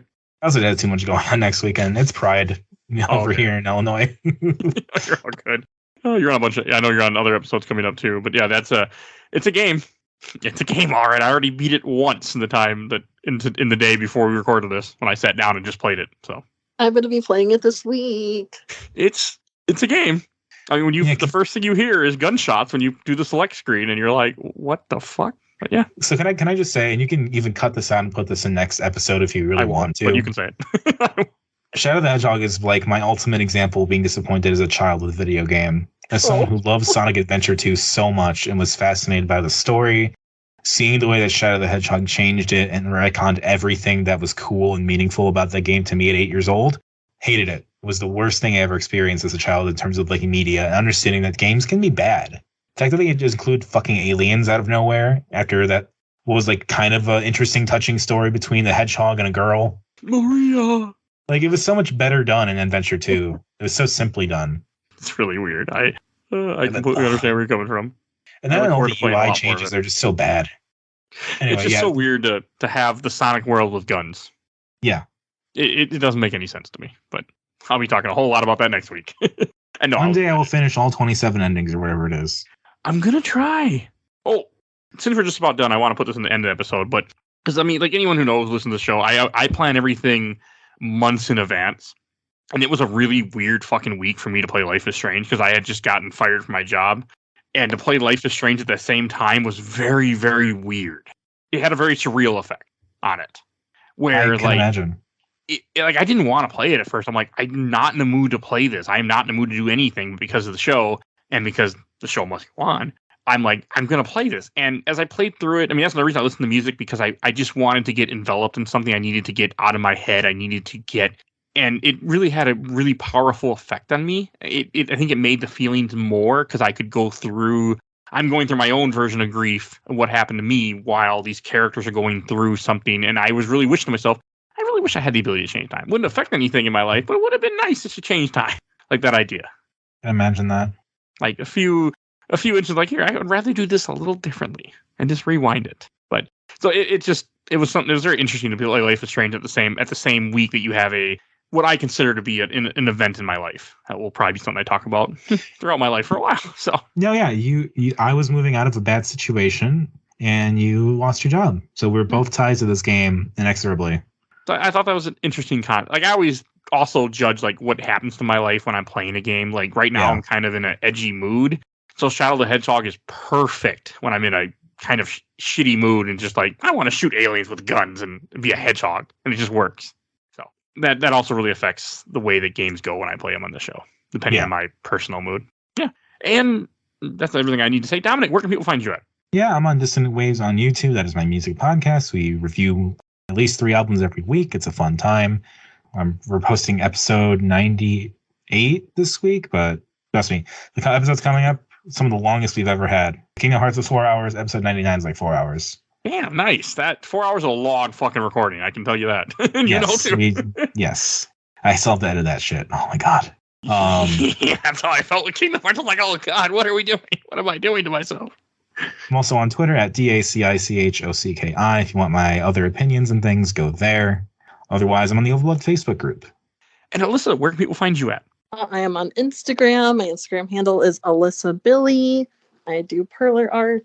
Oh, right. And if you enjoy this episode, you can support the show. For as little as $1, you can vote in our Patreon poll. Right now, we have the loser roundup poll I took from 4 other polls. It's Loki Season 2 and Amazing Spider-Man that are winning right now, the 2 that people voted for. I don't remember the other 2 are even in there. But for little as $1, you can go vote in the poll and help out the show. And you get to help change up what's going to happen. Because I always put different things on there to see what people want us to do. So for little as $1, you can help out the show and affect the show. So definitely go do that, please. Makes me very happy. And want to give us out my awesome intro and outro courtesy of Helena at Hell Hasphere. You can follow her on TikTok. She made our music, which is awesome. So go follow her on TikTok. She does post tons of videos. And want to give a shout out to my buddy Bill Tucker, who did the MCU roundup with me. He started his own podcast, A Gamer Looks at 40, which he interviews people and talks about how games have affected their life. I know he recently did an episode a few weeks ago at this point where somebody kind of talked about how Final Fantasy VI really changed their life. And I think the guy might have been a developer, but go check him out. He does great stuff. Really, really good content. So check him out. Great guy. And also, please follow us on Facebook, Instagram, Twitter, and on YouTube. We are on YouTube, audio only, but I do post all the episodes there. So if you'd rather get your podcast that way, go there, please. And you can, if you can't find what you're looking for, you can find everything on Podbean, because Spotify, iTunes only go back 100 episodes. We have over 300 episodes, almost 50 at this point, almost 350. So check us out. Check us out. It's a lot. It's a lot of fucking content. A lot of games to play. Yeah, it's not even all games, but yeah, it's just so much content. I have so a lot of games to play. Over 3.5 years. Oh. All right, and that's everything I need to say. So we will see you guys all next time. Bye, everybody.